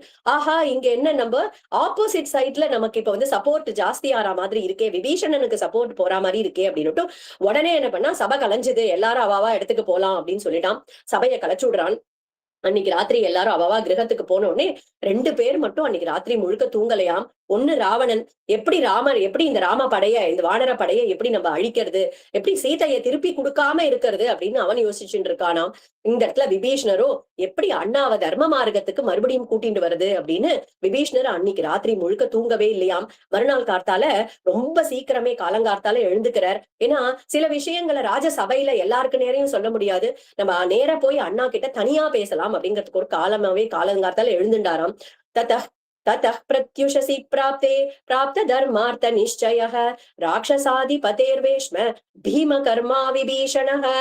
ஒரு பீமகர்மா அப்படின்னா மகத்தான காரியம், ஒரு பெரிய காரியத்தை பண்றதுக்காக விபீஷணர் கிளம்பினார் அப்படின்னு இந்த இடத்துல வால்மீகி அப்படி ஒரு பதத்தை போடுறார். என்ன பீமகர்மா, என்ன பெரிய காரியம் அப்படின்னாக்கா, ராவணனுக்கு தர்மத்தை எடுத்து சொல்றதுக்காக பெயிண்டிருக்காராம் பீமகர்மா. அப்பேற்பட்ட காரியத்தை பண்றதுக்காக போறார். அங்க போன உடனே, இன்னைக்கு அரச சபை கூடுறதுக்கு முன்னாடி உங்களை பார்க்கணும்னு வந்திருக்கேன். அண்ணா, நான் சொல்றதை கேளுங்கோ. உங்களுக்கு நல்லது பண்றதுக்காக தான் நான் இங்க வந்திருக்கேன். நீங்க சமீபத்துல உங்களை நீங்க கண்ணாடியில பாத்துட்டேலா, உங்களுடைய காந்தி, அந்த முகத்துல இருக்கக்கூடிய ஒரு பொலிவானது நாளுக்கு நாள் குறைஞ்சுட்டே வருதே, அதை பார்த்தேளா? உங்களுடைய தபஸ் குறைஞ்சுட்டே வருது பார்த்தேளா? இதெல்லாம் எப்ப ஆரம்பிச்சது? இதெல்லாம் நீங்க சீதையை அபகரணம் பண்ணிட்டு வந்ததுக்கு அப்புறம் தான் இதெல்லாம் ஆரம்பிச்சிருக்கு. எவ்வளவு துஸ்ஸகுணங்கள் தெரியறதுன்னு பாருங்கோ. யாகசாலையில எங்கெல்லாம் யாகசாலைகள்ல அக்னி காரியம் நடக்கிறதோ அந்த அக்னி கொஞ்சம் கூட தேஜஸே குறைஞ்சு போய் காணப்படுறது. அதே மாதிரி எங்கெல்லாம் ஆகுதி கொடுக்கறாளோ அந்த இடத்துல எல்லாம் அந்த யாகசாலையில எல்லாம் பாம்புகள் தென்படுறது. ஆகுதியா கொடுக்கக்கூடிய ஹவிஸ்ல எறும்புகள் தென்படுறது. கழுதைகள் ஆகட்டும், ஒட்டகங்கள் ஆகட்டும், அதுங்களுடைய ரோமங்கள் எல்லாம் கீழே விழுந்துடுத்து, ரோமங்களே இல்ல. கழுகுகள் பார்த்தா கோரமா சத்தம் பண்ணிட்டு எல்லா இடத்துலயும் சுத்தின்னு இருக்கு. இது வரைக்கும் இந்த மாதிரி ஒரு துஸ்ஸகுணங்கள் அப்படிங்கிறது ஏற்பட்டதில்லை. நீங்களும் ஏதோ இத்தனையோ நீங்க போர்களுக்கு போயிருக்கேள், எத்தனையோ வாட்டி தேவர்களை எல்லாம் போய் துவம்சம் பண்ணிட்டு வந்திருக்கேள். அப்பெல்லாம் நீங்க இந்த மாதிரி ஒரு மந்திர ஆலோசனை அப்படின்னு நீங்க கூட்டியிருக்கேளா? ஒரு தடவை கூட நீங்க கூட்டினது இல்ல. ஆனா நேத்திக்கு மந்திர ஆலோசனைன்னு நீங்க ஒரு சபையை கூட்டினேன், ஆலோசனை பண்றேன். ஏன் அப்படின்னா உங்களுக்கு ஒரு பயம், உங்களுக்கே உள்ளுக்குள்ள ஒரு பயம் பீடிச்சிருக்கு. நீங்க என்னமோ சொல்றேன், என்ன மாதிரி ஒரு பராக்கிரமம் யாருக்கு இருக்கு அப்படின்னு சொல்றேன். ஆனா அப்படி ஒரு பராக்கிரமம் இருந்திருந்தா ராமனும் லக்ஷ்மணனும் இருக்கும் போது அவளோட சண்டை போட்டுதானே நீங்க சீதையை தூக்கிட்டு வந்திருக்கணும். இல்லையே, ஒரு மாரீச்சனை ஒரு மாயமான அனுப்பி அவ 2 பேரையும் பர்ணசாலையில இருந்து ரொம்ப தூரம் கூட்டிட்டு போய் யாருமே இல்லாம தனியா இருக்கக்கூடிய சீதையை நீங்க தூக்கிட்டு வந்திருக்கேன். அதே சமயம் ராமன் அப்படின்னு பார்த்தோம் அப்படின்னா அவர் எப்பேற்பட்ட மகாவீரர் அப்படின்னா 14,000 ராட்சசர்களை அந்த ஜனஸ்தானத்துல தான் ஒருத்தரே ஒண்டி ஆளா நின்னு அவர் தனியொருவரா அந்த 14,000 ராட்சசர்களையும் வதம் பண்ணிருக்க. அப்போ இதுல மகாவீரன் யாரு, யாருக்கு பராக்கிரமம் இருக்குன்னு தெரியறது இல்லையா அப்படின்னு சொன்னோடனே ராவணன் விபீஷணன் சொன்னது எதையுமே காதலியே வாங்கிக்கல. எதுவா இருந்தாலும் சபையில பேசிக்கலாம் போ அப்படின்னு சொல்லிடுறானாம். விபீஷணரும் நமஸ்காரம் பண்ணிட்டு அங்க இருந்து கிளம்பி வர. சோ மறுபடியும் அரச சபைக்கு போறதுக்காக தயாராகும் போற அந்த சபைக்கு நடந்து போறார் இல்லையா, வால்மீகி ரொம்ப அழகான ஒரு பதம் போடுறாரு அந்த இடத்துல. விஜய யாத்திரை. இந்த விபீஷணன் இப்போ அவனுடைய கிரகத்தில இருந்து அந்த ராஜசபைக்கு போறதே விஜய யாத்திரையாம். ஏன் அப்படின்னா ராவணன் அந்த ராஜசபையில ராஜாவா உட்கார்ந்து இருக்கக்கூடிய கடைசி நாள், இவர் பார்க்க போற கடைசி நாள் இல்லையா விபீஷணர். ஏன்னா இன்னைக்கு இந்த லங்கையை விட்டுட்டு கிளம்பிட போறார்.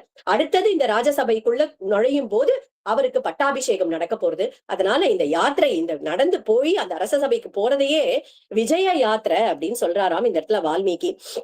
அப்ப அன்னைக்கு அரச சபைக்கு போறார். எல்லாரும் வந்தாச்சு, சபையே கூடியாச்சு.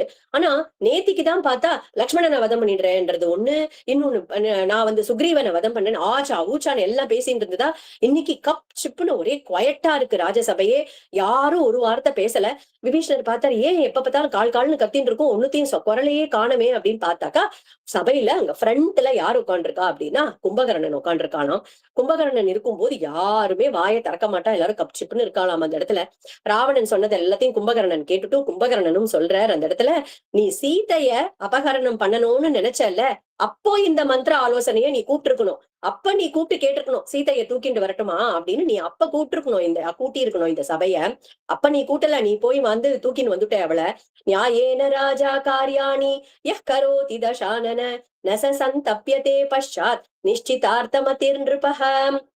எந்த ஒரு ராஜா ஸ்திர புத்தியோடையும் நியாயமான கர்மங்களை பண்றானோ அவன் தான் துக்கப்படாம இருப்பான். நீ பண்ணிருக்கக்கூடிய காரியமோ அதர்மமான ஒரு காரியம், தர்மத்துக்கு ஒரு அழிவு ஏற்படுற மாதிரி தர்மத்தை அழிச்சுட்டு வந்திருக்கே, நீ அதர்மம் பண்ணிட்டு இருக்கே நீனு, இதனால எல்லாருக்குமே அழிவுதான் ஏற்பட போறது அப்படின்னு விபீஷணர் கொஞ்சம் சந்தோஷப்பட்டார். அடடா, நம்மளோட ஒரு சப்போர்ட் பண்றதுக்கு கும்பகர்ணன் இருக்கானே அப்படின்னு நினைக்கிறதுக்குள்ளேயே அந்த க்ஷணமே அது மாறி போயிடுதாம். அந்த நம்பிக்கையானது ஷேட்டர் ஆயிடுது அந்த இடத்துல. ஏன் அப்படின்னாக்கா அடுத்த க்ஷணமே கும்பகர்ணன் சொல்றார், சரி விடு, பண்ணதா பண்ணிட்ட, ஏதோ ஆனது நடந்து போயிடுத்து, ஆனாலும் நீ என்னுடைய அண்ணாவா போயிட்ட, அதனால நான் உன் கூட இருந்து என்ன பண்ணணுங்கிறத சொல்லு, அதை நான் பண்றேன் அப்படின்ன உடனே விபீஷணருக்கு ரொம்ப உடைஞ்சு போயிடுத்து மனசு. அப்ப விபீஷணர் மறுபடியும் எழுந்தார். சீதையை திருப்பி கொடுக்கறது தான் இந்த ராட்சச குலத்துக்கே நீ பண்ணக்கூடிய ஒரு நல்லது அப்படின்ன உடனே பிரஹஸ்தன் அப்படின்னு ஒரு ராட்சசன் இருந்தாராம், ஒரு பராக்கிரமசாலியான ஒரு ராட்சசன். அவர் எழுந்துட்டு அந்த இடத்துல சொல்றார், விபீஷணா நீ சும்மா இரு, நீ வந்து நேத்தில இருந்து இந்த மாதிரி பயமுறுத்திட்டே இருக்க, ராமா ராமா ராமான்னு அவனுடைய புகழ பாடிட்டு பயமுறுத்தின்னு இருக்க. உனக்கு ராம பஜனை பண்ணணும் அப்படின்னா நீ உன்னுடைய கிரகத்துக்கு திரும்பி போய் நீ போய் ராம பஜனம் பண்ணிட்டு சௌக்கியமாயிரு. இங்க இருக்கிறவாளுடைய மோரல் அப்படின்னு சொல்றோம் இல்லையா, இங்க இருக்கிறவாளுடைய தைரியத்தெல்லாம் நீ ஒண்ணும் பாழ்படுத்த வேண்டாம் அப்படின்னாலாம். உடனே இந்திரஜித் எழுந்தானாம். இந்திரஜித் எழுந்துட்டு, அப்பா இனிமே இந்த சித்தப்பாவை இந்த வார் கவுன்சிலுக்கு எல்லாம் கூப்பிடவே கூப்பிடாத, இப்படி ஒரு கோழையா இருக்கக்கூடிய சித்தப்பாவை எதுக்குப்பா வார் கவுன்சிலுக்கு கூப்பிடுற அப்படின்னானா.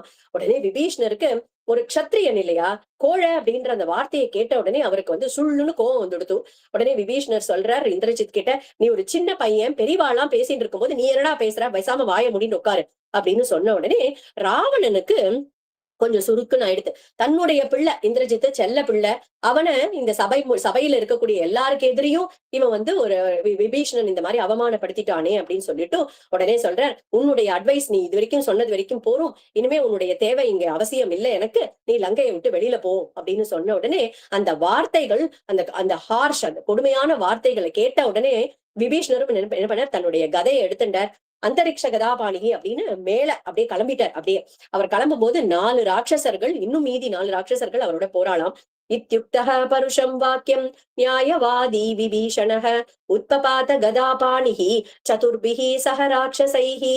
சதுர்பிஹி 4 ராட்சசர்கள் அவரோடயே சேர்ந்து கிளம்பினாலாம். அப்படி மேல போய் நிக்கிறா. உத்பபாத கதாபாணிஹி, அந்த கிளம்பும் போதே கதையை எடுத்துட்டு போறாராம்.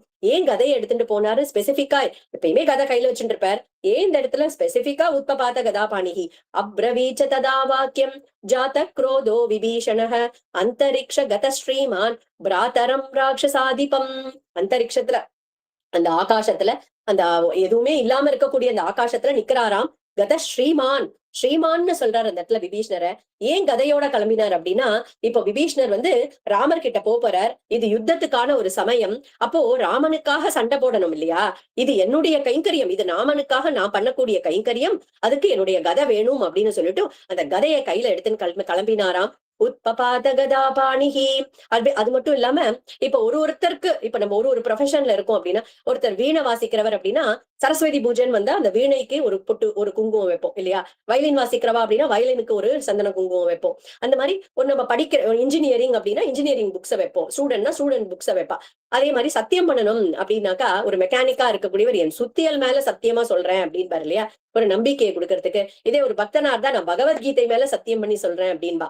அப்போ இந்த இவர் வந்து க்ஷத்ரியன் இல்லையா, இப்ப வந்து கிளம்பி போயிட்டு இருக்கார் ராமர் கிட்ட. அங்க இருக்கிறவா யாராவது என்னுடைய விசுவாசத்தை பத்தி சந்தேகப்பட்டா அப்படின்னா என்னுடைய கதை மேல நான் சத்தியம் பண்ணி சொல்லுவேன், நான் ராம பக்தன், நான் ராமனுக்கு அனுசரணையா இருக்கிறதுக்காக ராமதாசனா வந்திருக்கேன் அப்படிங்கறத இந்த கதை மேல சத்தியம் பண்ணி சொல்லணும். அவளுக்கு பிரியமா இருக்கிறது தானே எடுத்துக்கணும். அதனால கதையை எடுத்துட்டு கிளம்பினாராம்.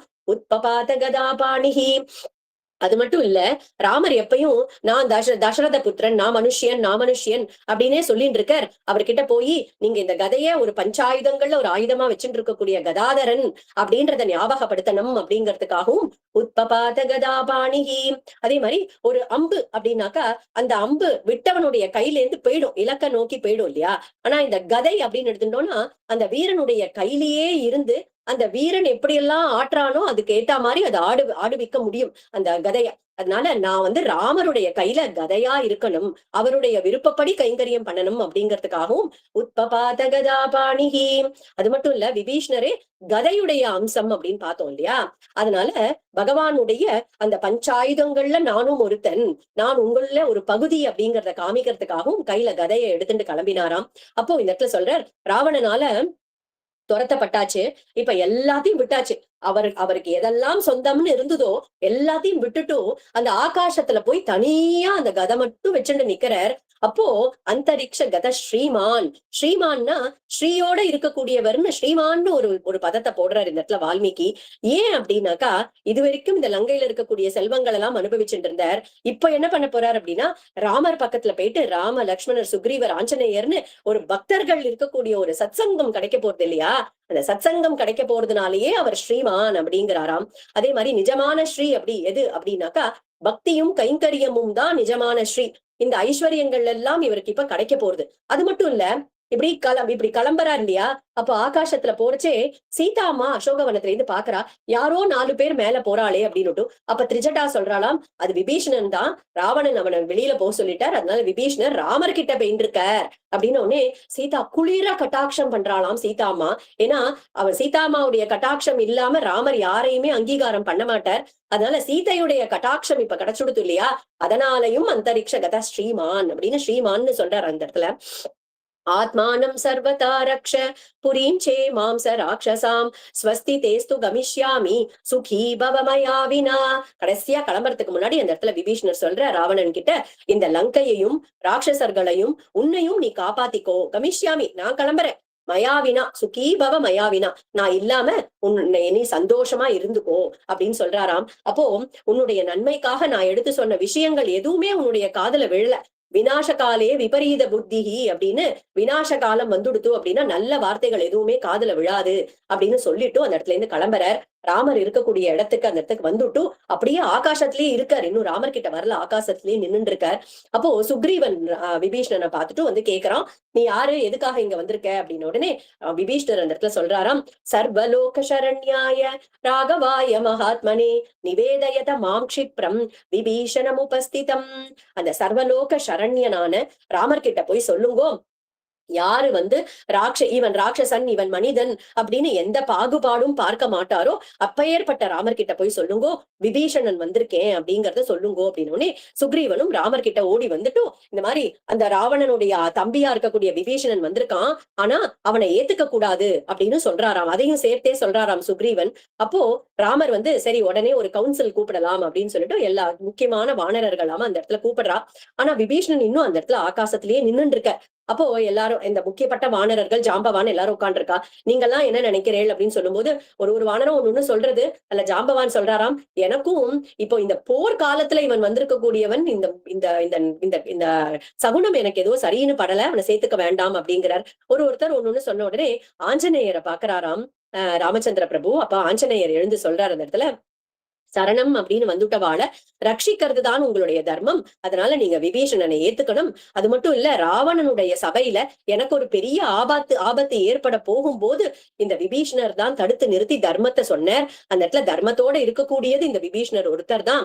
அப்போ இந்த தூதனை அழிக்க கூடாதுன்னு தர்மத்தை எடுத்து அந்த இடத்துல அவர் தான் சொன்னார். அதனால அவரை எப்படியாவது ஏத்துக்கணும், தோஷமே இல்லாதவர் இந்த விபீஷணர் அப்படின்னு சொன்னாராம். அப்ப ராமர் ஒரு படி மேல போயிட்டார். அதை விட ஆஞ்சநேயர் சொன்னதை ஏத்துண்டார். ராமர் அதுக்கு சொல்றாராம், மித்ரபாவேன சம்பிராப்தம் ந த்யஜேயம் கதஞ்சன தோஷோ யத்யபி தஸ்ய ஸ்யாத் தாமேததகர்ஹிதம். அவன் நீ தோஷமற்றவன் அதனால ஏத்துக்கோன்னு சொல்றியேப்பா, அவன் தோஷத்தோடையே வந்திருந்தாலும் சரணம் சரணம் அப்படின்னு வந்துட்டானானாக்கா, மித்ர பாவேன நிஜமாவே மித்ரபாவம் இல்ல, பாவேன ஒரு மித்ர பாவத்தை வச்சுண்டு அவன் வந்துட்டா அப்படின்னா கூட நான் அவனை கைவிட மாட்டேன். தோஷமற்றவன் அப்படிங்கிறதுக்காக நான் அவனை ஏத்துக்கல. தோஷத்தோட வந்தா கூட ஏத்துப்பேன். ஏன்னா என்னுடைய விரதம் அது. சர்வ சக்ரதேவ பிரபன்னாய தவாஸ்மீதி ச யாச்சதே அபயம் சர்வ பூதேபியோ ததாமே தத் விரதம் மம. இது என்னுடைய விரதம்.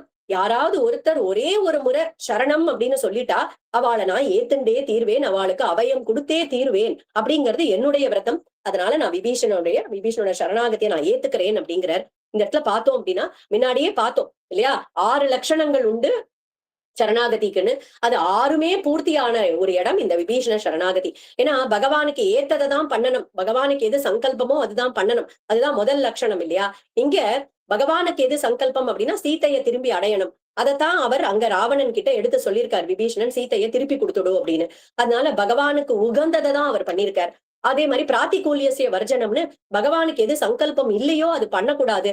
அங்க ராவணன் தர்மத்துக்கு புறம்பாதான் நான் நடப்பேன் அப்படின்னு சொன்ன போது அவனை நீ அண்ணாவாவே இருந்தாலும் எனக்கு வேண்டாம் அப்படின்னு சொல்லிட்டு உதறிட்டு இங்க வந்தார் இல்லையா. அதனால அதுவும் பூர்த்தியாருது. அது மாதிரி பகவான் காப்பாத்துவார் அப்படின்ற ஒரு மகா விஸ்வாசம் இருக்கணும். அந்த மகா விஸ்வாசம் கேட்கவே வேண்டாம் விபீஷணன் கிட்ட, எல்லாத்தையும் விட்டுட்டார். அங்கேருந்து ஒரு கதையை மட்டும்தான் எடுத்துட்டு முழு நம்பிக்கையோட இந்த இடத்துல வந்திருக்கார். அதே மாதிரி நம்மள ரட்சிக்கிறதுக்கு யாரால முடியுமோ அவா கிட்டதான் நம்ம சரணாகதி பண்ணணும் இல்லையா. இந்த ராமச்சந்திர பிரபுவோ சர்வ சக்தன், சர்வ சமர்த்தன், எல்லாருக்கும் சர்வ சரண்யன் இல்லையா.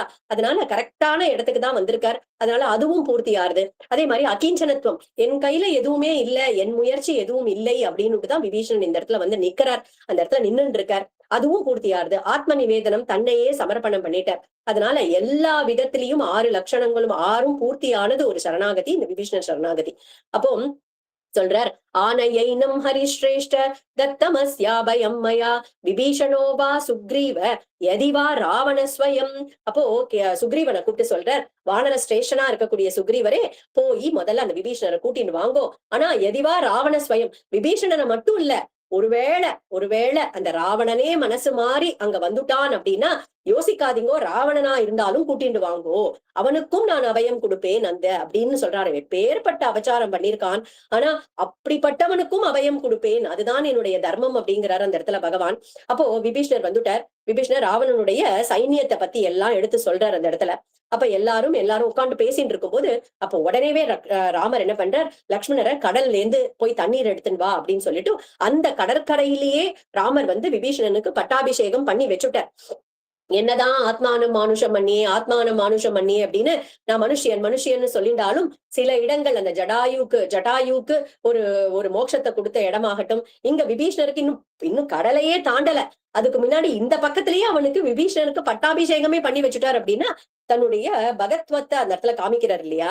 அப்போ பட்டாபிஷேகம் அந்த இடத்துல பண்ணி வச்சுட்டார். இந்த லங்கா ராஜ்யம் உன்னோடதுதான் அப்படின்னு அந்த இடத்துல சொல்லிட்டார். அப்ப இந்த கடலை எப்படி தாண்டி போறது அப்படின்னு எல்லாரும் உட்காந்து பேசிட்டு இருக்கும்போது விபீஷணர் சொல்றார், இந்த கடல் ராஜா கிட்ட நம்ம நீங்க சரணாகதி பண்ணுங்கோ, அதுதான் ஒரே வழி அப்படின்னு. உடனே இவரும் தர்பையெல்லாம் பரப்பிண்டு அந்த இடத்துல உட்காண்ட தர்பாசனத்தை பரப்பிண்டு அந்த இடத்துல உட்காண்டார். 3 நாளைக்கு அந்த இடத்துல ஒரு விரதம் எடுத்துட்டு இருக்காராம் அந்த இடத்துல. ஆனா அந்த கடல் ராஜா, அந்த சமுத்திர ராஜன் வரவே இல்லை அந்த இடத்துல. அப்போ என்ன ஆகுது, ராமருக்கு வந்து கொஞ்சம் கோவம் வருது. லக்ஷ்மணரை ரொம்ப கோவம் வந்துடுது. லக்ஷ்மணரை கூப்பிட்டாரு, என்னுடைய கோதண்டத்தை எடு அப்படின்னு. எப்பயுமே வில்ல எடுன்னா என்ன, வில்லோட சேர்த்து அம்பும் வரணும். வெறும் வில்ல வச்சுட்டு என்ன பண்ண முடியும் இல்லையா.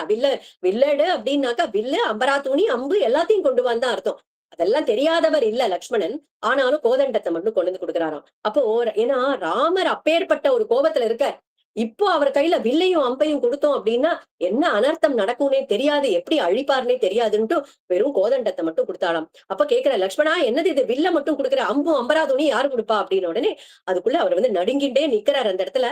அவர் சொல்றாராம், ராமர் இந்த கடலையே வத்தடிச்சு விடுறேன் பார், ஒண்ணும் இல்லாம பண்ணிடுறேன், ஒரு துளி தண்ணி இல்லாம பண்ணிடுறேன் அப்படின்னு. உடனே அந்த கடல் ராஜா, அப்பதான் சமுத்திர ராஜன் மேல வராராம். வந்துட்டு சொல்றார், ராமச்சந்திர பிரபு, நீங்க ராஜா ராமன், நீங்க போய் சரணாகதி பண்றதெல்லாம் எங்கேயானு நன்னா இருக்கா? நீங்க இப்படி ஒரு கோபத்தோட உங்க கையில வில்ல எடுக்கணும், என்ன பயமுறுத்தணும் அப்படிங்கறதுக்கோசரம் தான் நான் காத்துட்டு இருந்தேன். என்ன எப்படி கட்டணுமோ அது அப்படி நீங்க அந்த சேத்துவ கட்டுங்கோ, அந்த பாறைகளையும் கற்களையும் தாங்க வேண்டியது என்னுடைய பொறுப்பு அப்படின்னு சொன்ன உடனே நலன் நீலன் 2 பேரையும் கூப்பிடுறார்.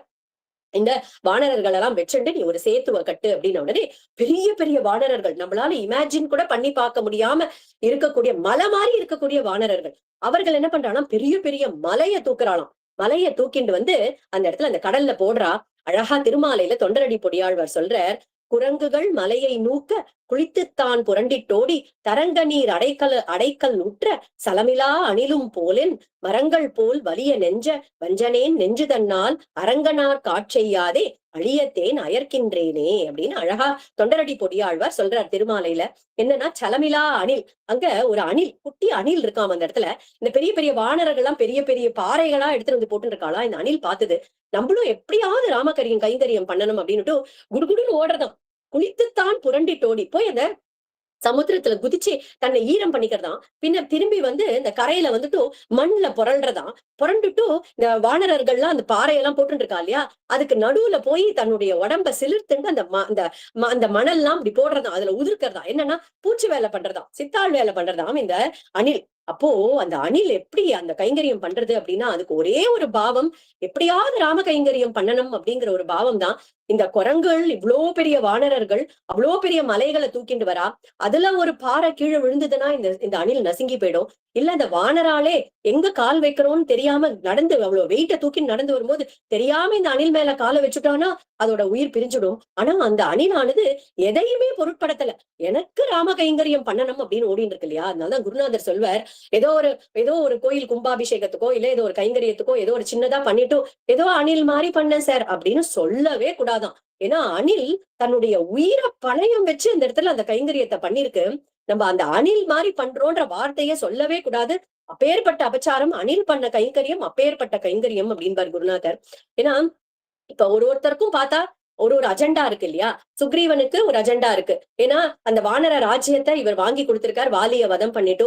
அதனால ஒரு நன்றி கடன், ஒரு பிரத்யுபகாரத்துக்காக அவன் பண்ணிட்டு இருக்கான். இதே விபீஷணனுக்கு பின்னாடி அந்த ராட்சச ராஜ்யம் கிடைக்க போறது, அதனால அவனும் ஒரு கைங்கரியம் பண்ணிட்டு இருக்கான். இப்படி எல்லாருக்கும் ஒரு ஹிடன் அஜெண்டா இருக்கு. ஆனா இந்த அணிலுக்கு அப்படி எந்த அஜெண்டாவும் கிடையாது. ராமருக்காக ராம கைங்கரியம் பண்ணிட்டு, அதனால ராமரே கூப்பிட்டு வருடி விட்டாராம் அந்த அணில. அப்பேற்பட்ட ஒரு கைங்கரியம் பண்ணிருக்கு அந்த இடத்துல. அப்போ சேத்து பந்தனம் முடிஞ்சுடுத்து, சேத்து கட்டிட்டா அந்த இடத்துல. எல்லா வானராலும் அந்த கடலை தாண்டி வந்துட்டா. சுவேல மலை அப்படின்ற அந்த பர்வதத்துக்கு மேல எல்லாம் ஒரே வந்துட்டும் ஒரு பெரிய மந்திர ஆலோசனை நடக்கிறது இந்த ராமர் பக்கத்துல, வானராளுக்கும் ராமனுக்கும். அப்போ அதே சமயத்துல என்னன்னா, ராவணன் என்ன பண்றான், அவனுடைய அரண்மனையில இருந்து வந்து பாக்குறான். அப்படி யாரெல்லாம் என்ன நடக்கிறது அப்படின்னு பாக்குறானாம். அத பார்த்துட்டான் சுக்ரீவன். இந்த சுவேல பர்வதத்துல இருந்து ஒரே ஜம்ப், அப்படியே ஜம்ப் பண்ணி போய் அந்த ராவணனுடைய அவன் எங்க நின்னுட்டு இருக்கானோ அந்த இடத்துல குதிச்சானாம். அந்த 10 தலையில 10 கிரீடம் இருக்கு இல்லையா, அந்த 10 கிரீடத்தையும் எடுத்தானாம். எடுத்துன்னு வந்து அப்படியே கொண்டு வந்து ராமருடைய மறுபடியும் திரும்பி ஜம்ப் பண்ணி வந்து ராமருடைய பாதத்துல போட்டானாம். அப்போ ராமர் சொன்னாராம், சுக்ரீவா நீ என்ன காரியம் பண்ற, என்னமோ இங்க இருந்து அங்க குதிச்ச, அவன் ராவணன்கிட்ட போய் அவனுடைய அந்த கிரீடத்தெல்லாம் எடுத்துட்டு வந்து போடுறியப்பா. எங்கேயாவது உன்னுடைய உயிருக்கு ஒரு ஆபத்து ஏற்பட்டதுன்னா எனக்கு இந்த சீதையும் வேண்டாம், லக்ஷ்மணனும் வேண்டாம், இந்த அயோத்தியும் வேண்டாம், எனக்கு நீதான் வேணும். இனிமே இந்த மாதிரி ஒரு பைத்தியக்காரத்தனத்தை பண்ணாத அப்படின்னு அந்த சுக்ரீவனுடைய ஒரு சத்தியம் என்ன அப்படிங்கறது அந்த இடத்துல அப்படி காமிக்கிறாரு அந்த இடத்துல ராமச்சந்திர பிரபு. அப்போ அப்புறம் அங்கதன் அனுப்பலாம். கடைசியா ஒரு தடவை ஒரு தூது அனுப்பி இந்த ராவணன் என்னதான் நினைச்சுட்டு இருக்கான்னு பாக்கலாம் அப்படின்னு சொல்லிட்டு அங்கதன் அனுப்புறாளாம். அப்ப நேத்திக்கே பார்த்தோம் இல்லையா, அங்கதனுக்கு எப்படி பம்பரமாட்டம் கொண்டு வந்து விட்டான் வாலி அப்படின்னு. அப்ப அங்கதன் வந்துட்டு எங்க அப்பா வாலி வந்து நான் விளையாடுறதுக்காக ஒரு 10 தள்ள பம்பரம் மாதிரி ஒரு ராவணனை கொண்டு வந்து விட்டார், அவன் தானா நீனு அப்படின்னாராம். அவனுக்கு கோபம் வந்து ஜுகுன்னு ஏறித்தான் அந்த ராவணனுக்கு. உடனே அங்கதன் சொன்ன, மரியாதையா சீதையை திருப்பி கொடுக்கிற வழியை பாரு, அதுதான் உனக்கு நல்லது அப்படின்ன உடனே ராவணனுக்கு கோவம் வந்து அங்க இருக்கக்கூடிய ராட்சசாலை பார்த்து இவனை புடிங்கோ அப்படின்ன உடனே அங்கிருந்து குதிச்சு ஓடி வந்துடுறாரு அங்கதன். வந்துட்டு ராவணன் சீதையை திருப்பி கொடுக்குற மாதிரி இல்ல, நம்ம போர்தான் அப்படின்னு சொல்றாராம் அங்கதன். அப்ப யுத்தம் ஆரம்பிக்கிறது அந்த இடத்துல. முதல்ல இந்திரஜித் வரான். இந்திரஜித் வந்துட்டு ஒரு மாய யுத்தம் பண்ணி ஒரு நாக பாசம் அப்படின்னு சொல்லக்கூடிய நாக பாசத்தை போட்ட உடனே ராமரும் லக்ஷ்மணரும் மூர்ச்சையாகி கீழே விழுந்துடுறா. அப்போ சீதாமாவ அந்த புஷ்பக விமானத்துல அழைச்சிட்டு வரான். அந்த திரிஜட்டையும் இருக்கா, இந்திரஜித் தான் கூட்டின்னு வரான். கூட்டின்னு வந்துட்டு பாரு ராமன் சொன்னியே, அந்த ராமன் எப்படி கீழே விழுந்து கிடக்கான்னு பாரு, இன்னைக்குதான் முதல் நாள் யுத்தம், எப்படி விழுந்து கிடக்கான்னு பாரு அப்படின்னு சீதை கதறி அழறாளாம். அப்ப திரிஜட்ட சமாதானப்படுத்துறா, உன்னுடைய கணவனுக்கு ஒண்ணும் ஆகல, ராமலட்சுமணனுக்கு ஒண்ணும் ஆகல. ஏன் அப்படி சொல்றேன்னா, இந்த புஷ்பக விமானமானது சுமங்கலிகளை மட்டும்தான் சுமக்கும், அதனால நீ இதுல நிக்கிறதே சாட்சி, அவளுக்கு ஒண்ணும் ஆகல, நீவன் இப்படிதான் மாய யுத்தம் பண்ணுவான், நீ கவலைப்படாத அப்படின்னு உடனே கருட பகவான் வரார். கருட பகவான் வந்து அந்த ராமலட்சுமணால, ஏன்னா பாம்பு நாகபாசம் அப்படின்னா அதுக்கு முறிக்கிறது என்ன, கருடன் தானே. அந்த கருடன் வந்து பாசத்துல இருந்து விடுவிக்கிறார். அவரை சுத்தி ராமரை சுத்தி பிரதட்சணம் பண்ணி நமஸ்காரம் பண்ணிட்டு, பகவானே ரொம்ப நாடகம் நடந்துட்டு இருக்கு, போரும், நீங்க உங்களுடைய பகத்வத்தை உங்களுடைய ஒரு பராக்கிரமத்தை காமிச்சு பகத்வத்தை காமிச்சு முதல்ல சீக்கிரமா முடியுங்கோ அப்படின்னு ஞாபகப்படுத்திட்டு கருடன் கிளம்பி போறாராம். அப்போ பிரஹஸ்தன் பார்த்தோம் இல்லையா, பிரஹஸ்தன் தான் அவளுடைய ஸ்ட்ராங்கஸ்ட் வாரியர். அவனையும் வதம் பண்ணிடுறா. அந்த பிரஹஸ்தன் போனதும் ராவணனே வரானாம் யுத்தத்துக்கு. அப்போ ஆஞ்சநேயருக்கும் ராவணனுக்கும் ஒரு பெரிய யுத்தம் நடக்கிறது. அப்போ ஆஞ்சநேயர் அடின்னு அடிச்சு அந்த ராவணனை, அவனுடைய ஆயுதம் தேர் எல்லாத்தையும் உடைச்சு அவனை கீழே விழறான் அவன். சரி, இந்த வானரத்தோட நம்மளால சண்டை போட முடியாது, கொஞ்சம் லைட்டரா ஹேண்டில் பண்ணுவோம் அப்படின்னு சொல்லிட்டு அவன் போய் நீலன் அப்படிங்கிற ஒரு வானரனோட சண்டை போடுறான். அதுக்கப்புறம் போய் லக்ஷ்மணனோட சண்டை போடுறானாம் ராவணன். ராமரும் பர்மிஷன் கொடுக்கிறார் ராவணனோட சண்டை போடுறதுக்கு. அப்ப ராவணன் என்ன பண்றான், வேல் அஸ்திரம் அப்படின்னு ஒரு அஸ்திரத்தை பிரயோகம் பண்ணிட்டு அந்த லக்ஷ்மணரை கீழே தள்ளிடுறான். கீழே விழுந்துடுறார் லக்ஷ்மணன். அப்ப என்ன பண்றான், இந்த லக்ஷ்மணனை ஒரே கையில தூக்கிட்டு போய் தன்னுடைய பராக்கிரமத்தை ராமன் கிட்ட காமிக்கணும் அப்படின்னுட்டு கீழே இறங்கி வரானாம். லக்ஷ்மணனோட ஒரு விரல கூட நகுத்த முடியலையாம் அந்த ராவணனால. ஆஞ்சநேயர் அங்கிருந்து வர அப்படியே அனாயாசமா அந்த லக்ஷ்மணரை தூக்கிண்டு ஒரு பாதுகாப்பான இடத்துல போயிட்டு அந்த லக்ஷ்மணரை கொண்டு போய் வச்சுட்டு திரும்பி வரார் போர்க்களத்துக்கு. வந்துட்டு ராமர் கிட்ட சொல்ற, நீங்க எப்படி கருட ஆழ்வார் பகவானை தூக்கிட்டு வருவாரோ அந்த மாதிரி நீங்க என்னோட தோல்ல ஏறிக்கோங்கோ, தோல்ல ஏறிண்டு நீங்க சண்டை போடுறதுக்கு வாங்கோ அப்படின்னு பகவானும் அதை ஒத்துண்ட. ராமர் அப்படியே ராமச்சந்திர பிரபு ஆஞ்சநேயர் தோல்ல ஏறிண்டாராம். ராவணன் போர்க்களத்துல இருக்கிறத ராமன் பாக்குறார். லக்ஷ்மணனை அடிச்சுட்டானா அப்படின்னு சொல்லிட்டு ரொம்ப கோபம் ராமருக்கு. அடின்னு அன்னைக்கு பெரிய யுத்தம் நடக்கிறது. எல்லா ஆயுதங்களையும் உடைச்சு அவனை நிராயுத பாணி ஆக்குறார். அப்புறம் சொல்ற, கச்சானுஜானாமி ரணார்திதஸ்த்வம் பிரவிஷ்ய ராத்ரிம் சரராஜ லங்காம் ஆஸ்வாசிய நிர்யாகி ரதீச்ச தன்வி ததா பலம் திரக்ஷ்யசி மேரதஸ்தஹ. ஹே ராவணா, நீ லங்கைக்கு திரும்பி போய் இன்னைக்கு ஒரு நாளைக்கு ஆஸ்வாசப்படுத்திட்டு மறுபடியும் தேரு வில்லு எல்லாத்தையும் எடுத்துட்டு மறுபடியும் உன் வீரத்தை காமிக்கிறதுக்கு நாளைக்கு வா அப்படின்னாராம். ஏன் இது மாதிரி பண்ணினார், ஒரு அவமானப்படுத்துறதுக்காக பண்ணினாரா அப்படின்னா அப்படி இல்லையாம். இந்த ஒரு சான்ஸையாவது கொடுத்து பார்க்கலாம், இன்னைக்காவது திரும்பி போய் அவன் யோசிக்கட்டும், நாளைக்கு சீத்தையை திருப்பி கொடுத்துட்டான்னா அவனை விட்டுடலாம் அப்படின்னு நினைச்சாராம் ராமன். அப்போ அங்கிருந்து கிளம்புறான் ராவணன். அழகா சொல்றா அந்த இடத்துல, வாரணம் பொருத மார்பும் வரையினை எடுத்த தோளும் நாரத முனிவர்க்கேற்ப நயம்பட உரைத்த நாவும் தார் அணி மௌலி 10 சங்கரன் கொடுத்த வாளும் வீரமும் களத்தே போட்டு வெறுங்கையோடு இலங்கை புக்கான் அப்படின்றா.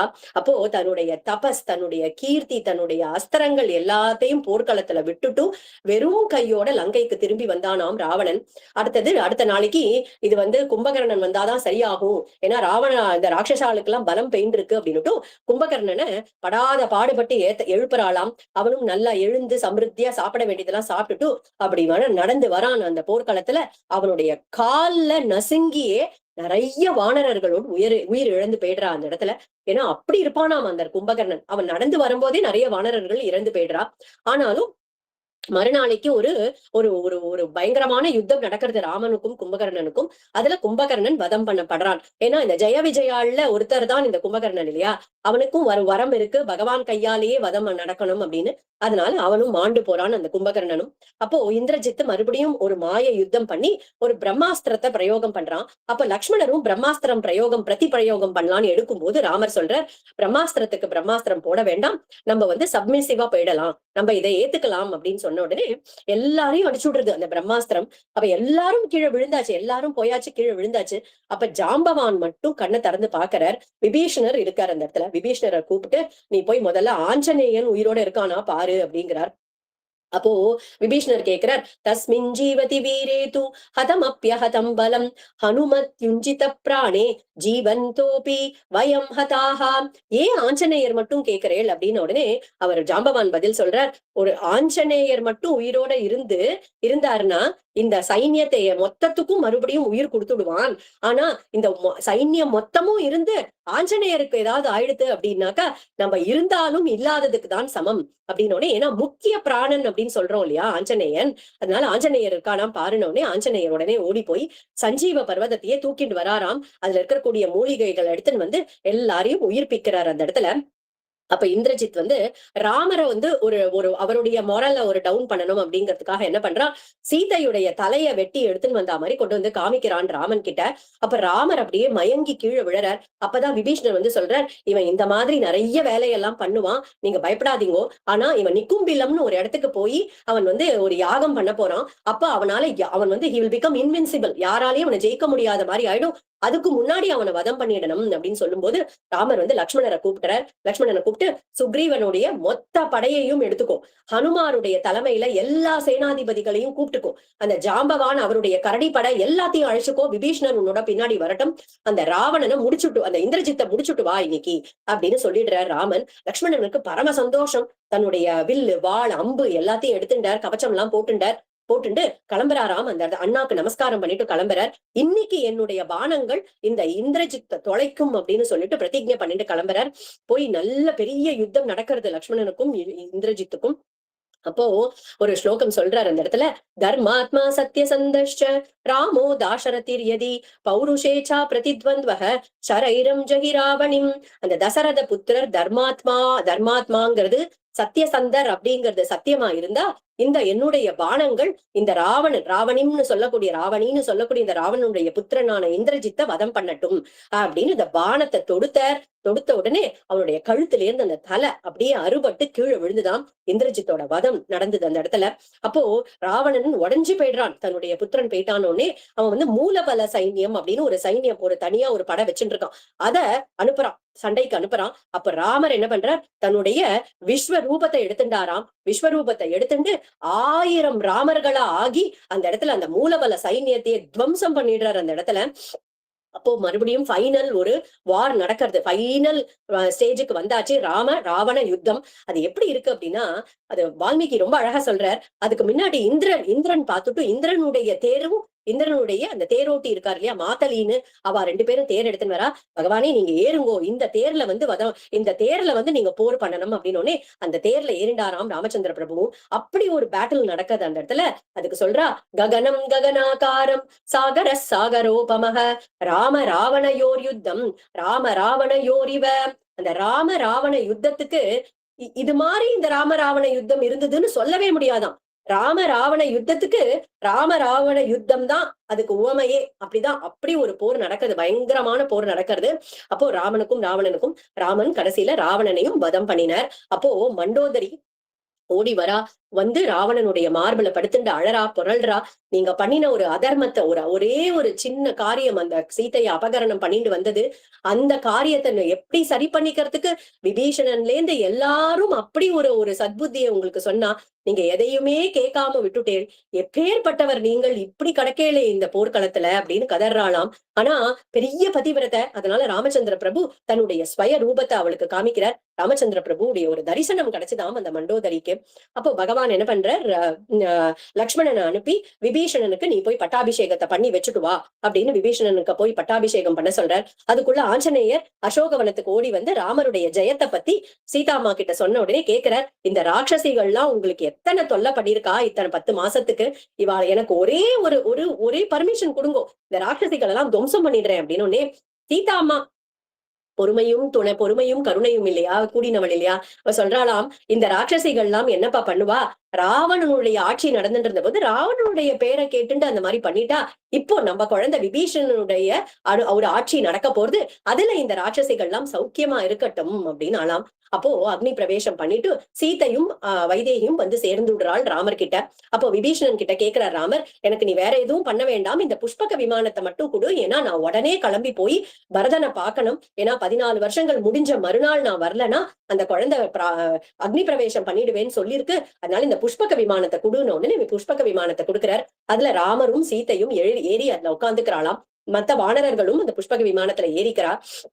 அப்போ அந்த அசோகவனம் லங்காபுரி எல்லாத்தையும் நீ ரொம்ப கருணையோட கட்டாட்சம் பண்ணு அப்படின்னு பகவான் ராமன் வந்து சீதாமா கிட்ட சொல்றாராம். ஏன்னா இன்னைக்கு வரைக்கும் உன்னுடைய கண்ணீரை தான் இந்த லங்காபுரி பார்த்திருக்கு, ஆனா இன்னிலிருந்து நம்ம குழந்தை விபீஷணன் இந்த லங்கையை ஆள போறான், அதனால இந்த பூமி செழிப்போட இருக்கணும் அப்படிங்கிறதுக்காக உன்னுடைய கட்டாட்சத்தை பண்ணு அப்படிங்கிறார். அதே மாதிரி ரிஷ்யமூக பர்வதத்துக்கு மேல போகும்போதும் இது நம்ம சுக்ரீவன் உடைய ஒரு ராஜ்யம், அதனால இதையும் நீ கட்டாட்சம் பண்ணு அப்படின்னு தேவிய கட்டாட்சம் பண்ண சொல்றாராம். 2 பேரும் எல்லாரும் கிளம்பி பரத்வாஜருடைய ஆசிரமத்துக்கு வந்து இறங்குறா. இறங்கின உடனே ராமர் சொல்றார் ஆஞ்சநேயர் கிட்ட, நீ உடனே கிளம்பி போ, பரதன் கிட்ட நான் வந்துட்டு இருக்கேன்ற விஷயத்த சொல்லு அப்படின்னு சொல்லி அனுப்புறார். அதே மாதிரி ஆஞ்சநேயரும் அங்கிருந்து பறந்து ஓடி வரார். அதுக்குள்ளேயே இங்க வந்து பரதன் வந்து தீயெல்லாம் மூட்டியாச்சு, அக்னியெல்லாம் மூட்டியாச்சு, அக்னி பிரவேசம் பண்றதுக்கு ஓடி வராராம் ஆஞ்சநேயர். ஐயன் வந்தனன், ஆரியன் வந்தனன், ராமன் வந்தாச்சு வந்தாச்சு வந்தாச்சுன்னு அப்படி ஓடி வராராம். பரதனுக்கு பரம சந்தோஷம். பாத்தீங்கன்னா இங்க பரதனுக்கு உயிரை கொடுத்ததும் ஆஞ்சநேயர் தான். அதனால்தான் அவரை முக்கிய பிராணன் அப்படின்னு சொல்றோம் இல்லையா. அப்படி பரதன் அங்க காத்துட்டு இருக்கார், பாதுகைகளோட காத்துட்டு இருக்காராம். ராமச்சந்திர பிரபு வந்த உடனே அந்த பாதுகைகளை போய் சமர்ப்பணம் பண்ணிட்டு, இந்த அயோத்தியா ராஜ்யத்தை நீங்க தான் ஏத்துக்கணும் அப்படின்னு ஏத்துக்கோங்க அப்படின்னு சொல்றாராம். ராமரும் பாதுகைகளை வாங்கிக்கிறார். எல்லாரும் அயோத்தியைக்கு வரா. அப்போ கௌசல்யா அம்மா, கைகேயி அம்மா, சுமித்ரா அம்மா எல்லாரும் சீதையை அழைச்சிட்டு போறா. வானர பத்னிகள்லாம் இருக்கா இல்லையா, ஸ்திரீகள்லாம், அவளெல்லாமும் அழைச்சிட்டு போய் அந்த பட்டாபிஷேகத்துக்கு எல்லாரும் தயாராகலாம். அப்போ ராமலட்சுமண பரத சத்ருக்னர் 4 பேரும் ஜடாமுடி தரிச்சுட்டு இருக்கா இல்லையா, அந்த ஜடாமுடி எல்லாம் எடுத்துட்டு அழகா மங்கள ஸ்நானம் எல்லாம் பண்ணி சந்தனங்கள் எல்லாம் பூசிட்டு நல்ல ஆடை ஆபரணங்கள் எல்லாம் போட்டு ரெடி ஆனாலாம். சுக்ரீவனும் 4 திசைகள்ல இருக்கக்கூடிய நதிகள், கடல்ல இருந்து எல்லா புண்ணிய தீர்த்தங்கள் எல்லாம் எடுத்துன்னு வரதுக்கு எல்லாரையும் அனுப்புறார். அப்போ ரிஷபன் அப்படிங்கிற ஒரு வானரரை வந்து தெற்கு கடையில இருந்து நீங்க போய் பொற்குடத்துல ஒரு தண்ணீர் ஜலம் எடுத்துன்னு வாங்கோன்றார். கவ்யன் வந்து மேற்கு திசையில போறாராம். நலன் வடக்கு திசையில இருந்து எடுத்துன்னு வர்றார். சுஷேனன் கிழக்கு திசையில இருந்து ஜலம் கொண்டு வரா. ததஸ்ஸ பிரயதோ விருத்தோ வசிஷ்டோ பிராமணைஹி சக ராமம் ரத்னமயே பீட்டே சக சீதம் யவேஷயத். அந்த ராமரையும் சீதையும் ரத்னமயமான ஒரு பீட்டத்துல கொண்டு வந்து உட்கார வச்சாராம் வசிஷ்டர். வசிஷ்டோ வாமதேவश्च ஜாபாலிரத காஷ்யபः காத்யாயனः சுயஜ்ஞश्च கௌதமோ விஜயஸ்ததா அப்யசிஞ்சன்னரவ்யாக்ரம் பிரசன்னேன சுகந்தினா சலிலேன சஹஸ்ராட்சம் வசவோ வாசவம் யதா. வசிஷ்டர், வாமதேவர், ஜாபாலி, கஷ்யப்பர், காத்யாயனர், சுயஜ்ஞர், கௌதமர், விஜயர் இப்படின்னு 8 ரிஷிகளும் அந்த ராமச்சந்திர பிரபுக்கு மங்கள ஸ்நானம், தீர்த்த ஸ்நானம் பண்ணி வைக்கிறாளாம் அந்த இடத்துல. அப்போ பட்டாபிஷேகத்துக்கு அப்புறமா அந்த ரத்னமயமான ஒரு சிம்மாசனத்துல அழகான வைரங்கள் கூடின ஒரு மகுடத்தோட அப்படி சீதா சமேத ராமரா அந்த இடத்துல அந்த அரியாசனத்துல உட்கார்ந்துட்டு இருக்கார். அப்போ சத்திரம், அந்த வெண்கொற்ற குடைய வந்து சத்ருக்னன் பிடிச்சுட்டு இருக்காராம். சுக்ரீவன் ஒரு வெண் சாமரத்தையும் விபீஷணன் இன்னொரு வெண் சாமரத்தையும் வீசிட்டு இருக்காளாம். ராமருடைய பட்டாபிஷேகத்தின் போது அப்படி செழிப்பா இருந்துதாம் அந்த பூமி. ராமரும் 1,00,000 பிராமணர்களுக்கு 1,00,000 பசுக்களை வந்து தானமா கொடுக்கிறார். அதுவும் இல்லாம மேல மேல தங்கம், ஆபரணம் அப்படின்னு வஸ்திரங்கள் எல்லாத்தையும் தானமா கொடுக்கிறாராம். ஒரு ரத்னங்கள் பதிக்கப்பட்டிருக்கக்கூடிய ஒரு தங்க ஹாரத்தை எடுத்து சூரிய புத்திரனா இருக்கக்கூடிய சுக்ரீவனுக்கு கொடுக்கிறார். அந்த இடத்துல அங்கதனுக்கும் தோல் வளைகள் எல்லாம் கொடுத்தாராம். அப்ப சீதாமா என்ன பண்றா, அவைக்ஷத ஹரீன் சர்வான் பர்த்தாரம் ச முகுர்முகு தாம் இங்கி தஞ்ஞஹ சம்பிரேக்ஷ்ய பபாஷே ஜனகாத்மஜாம். சீதை வந்து தன்னுடைய கழுத்துல இருக்கக்கூடிய ஒரு முத்து ஹாரத்தை எடுத்துட்டு பர்த்தா தன்னுடைய ராமரை வந்து திரும்பி திரும்பி பாக்குறாளாம். சீதையுடைய பார்வையிலேயே அப்படியே அவருக்கு அர்த்தம் என்னன்னு புரிஞ்சு போயிடுது. அப்ப சொன்னாராம், உனக்கு சீதே, உனக்கு யாருக்கு பிரியமோ அவளுக்கு நீ இந்த ஹாரத்தை கொடு அப்படின்ன உடனே பிரதேஹி சுபகே ஹாரம் யஸ்ய துஷ்டாசி பாமினி தேஜோ திருதிர் யசோதாக்ஷ்யம் சாமர்த்தியம் வினயோ நயஹ பௌருஷம் விக்ரமோ புத்திஹி யஸ்மின் நேதானி நித்யதா ததௌசா வாயு புத்ராய தம் ஹாரம் அசிதேக்ஷணாம். யாருக்கு புத்தி சாதுரியம், ஸ்திர புத்தி, கீர்த்தி, புகழ், விடாமுயற்சி, வினயம், ஸ்ட்ரென்த், இன்டெலிஜென்ஸ், கரேஜ் எல்லாம் இருக்கோ அவளுக்கு இந்த ஹாரத்தை கொடு அப்படின்னாராம் ராமர். உடனே சீதை அந்த ஹாரத்தை ஆஞ்சநேயர்கிட்ட கொடுத்தாளாம். அந்த முத்து ஹாரத்தை போட்டுட்டு அப்படி 1000 சூரியர்களாட்டம் ஜொலிச்சாராம் அந்த இடத்துல ஆஞ்சநேயர். அதுக்கப்புறம் விபீஷணர் கிளம்பி தன்னுடைய லங்கைக்கு கிளம்பி போனார். சுக்ரீவன், ஹனுமான், ஜாம்பவான் எல்லா வானரர்களும் அவரவருடைய இடத்துக்கு திரும்பி போனாலாம். ராமோ ராமோ ராம இதி பிரஜானாம் அபவன் கதாஹ ராமபூதம் ஜெகதபூத் ராமே ராஜ்யம் பிரசாசதி. ராமனுடைய ராஜ்யத்துல ஜனங்கள்லாம் ராமா ராமா ராமான்னு எப்பயும் ராமநாம ஸ்மரணையில, ராமனுடைய ஸ்மரணையிலேயே அப்படி சௌக்கியமா இருந்தாலாம் ராம பக்தி பண்ணிட்டு. குடும்ப விருத்திம் தனதானிய விருத்திம் ஸ்ரீயஷ்ச முக்கியாக சுகமுத்தமம் ச ஸ்ருத்வா சுபம் காவ்யமிதம் மகார்த்தம் பிராப்னோதி சர்வாம் புவிச்சார்த்த சித்திம் ஆயுஷ்யம் ஆரோக்கியகரம் யசஸ்யம் சௌப்ராத்ருகம் புத்திகரம் சுபம் ச ஸ்ரோதவ்யமேதன் நியமேன சத்பிஹி ஆக்யானமோஜஸ்கரம் ருத்திகாமைஹி. இந்த ராம கதைய கேட்கிறவா எல்லாருக்கும் குடும்ப விருத்தி, தனதானிய விருத்தி, தனவிருத்தி எல்லா சுகங்களும் ஏற்படும் அப்படின்னு வால்மீகி மகரிஷி எழுதி வைக்கிறார். ராமாயணத்தை அடிக்கடி கேட்க கேட்க என்ன ஆறுது அப்படின்னா ஆயுள், ஆரோக்கியம், யசஸ், சௌபிராத்திருக்கம்னு சொல்லக்கூடிய நல் இணக்கம்னு சொல்றோம் இல்லையா, நட்பு புத்தி எல்லாம் வளரறதாம், அபிவிருத்தியார்தாம், சகல மங்களங்களும் கிடைக்கிறதாம். சீதா லக்ஷ்மண பரத சத்ருக்ன சமேத ராமச்சந்திர பிரபு நமக்கும் ராம பக்தியையும் ராம கைங்கரியத்தையும் மேல மேல கொடுக்கணும், நாம ருச்சிய ஆஞ்சநேயர் நமக்கு அனுகிரகம் பண்ணணும் அப்படிங்கறத பிரார்த்தனை பண்ணிக்கலாம். இப்பேற்பட்ட ஒரு அழகான ஒரு சத்சங்கத்துல இந்த 9 நாட்கள் ராம கதையை முழுக்க அனுபவிக்கிறதுக்கு பக்தர்களான உங்களோட சேர்ந்து அடியேனுக்கும் அதை சொல்றதுக்கான ஒரு பாக்கியம் கிடைச்சது. அதுக்கு கிருதஜதையை தெரிவிச்சுண்டு காயேன வாச்சா மனசேந்திரியைர்வா புத்தியாத்மனாவா பிரகிருதே ஸ்வபாவாத் கரோமி யத்யத் சகலம் பரஸ்மை ஸ்ரீமன் நாராயணாயேதி சமர்ப்பயாமி. ஹரே ராம ராம ராம ஹரே ஹரே, ஹரே கிருஷ்ண கிருஷ்ண கிருஷ்ண ஹரே ஹரே. ஜானகி காந்த ஸ்மரணம். ஜெய் ஜெய் ராம ராம. சத்குருநாத மகாராஜ் கி ஜெய். ராதே ராதே.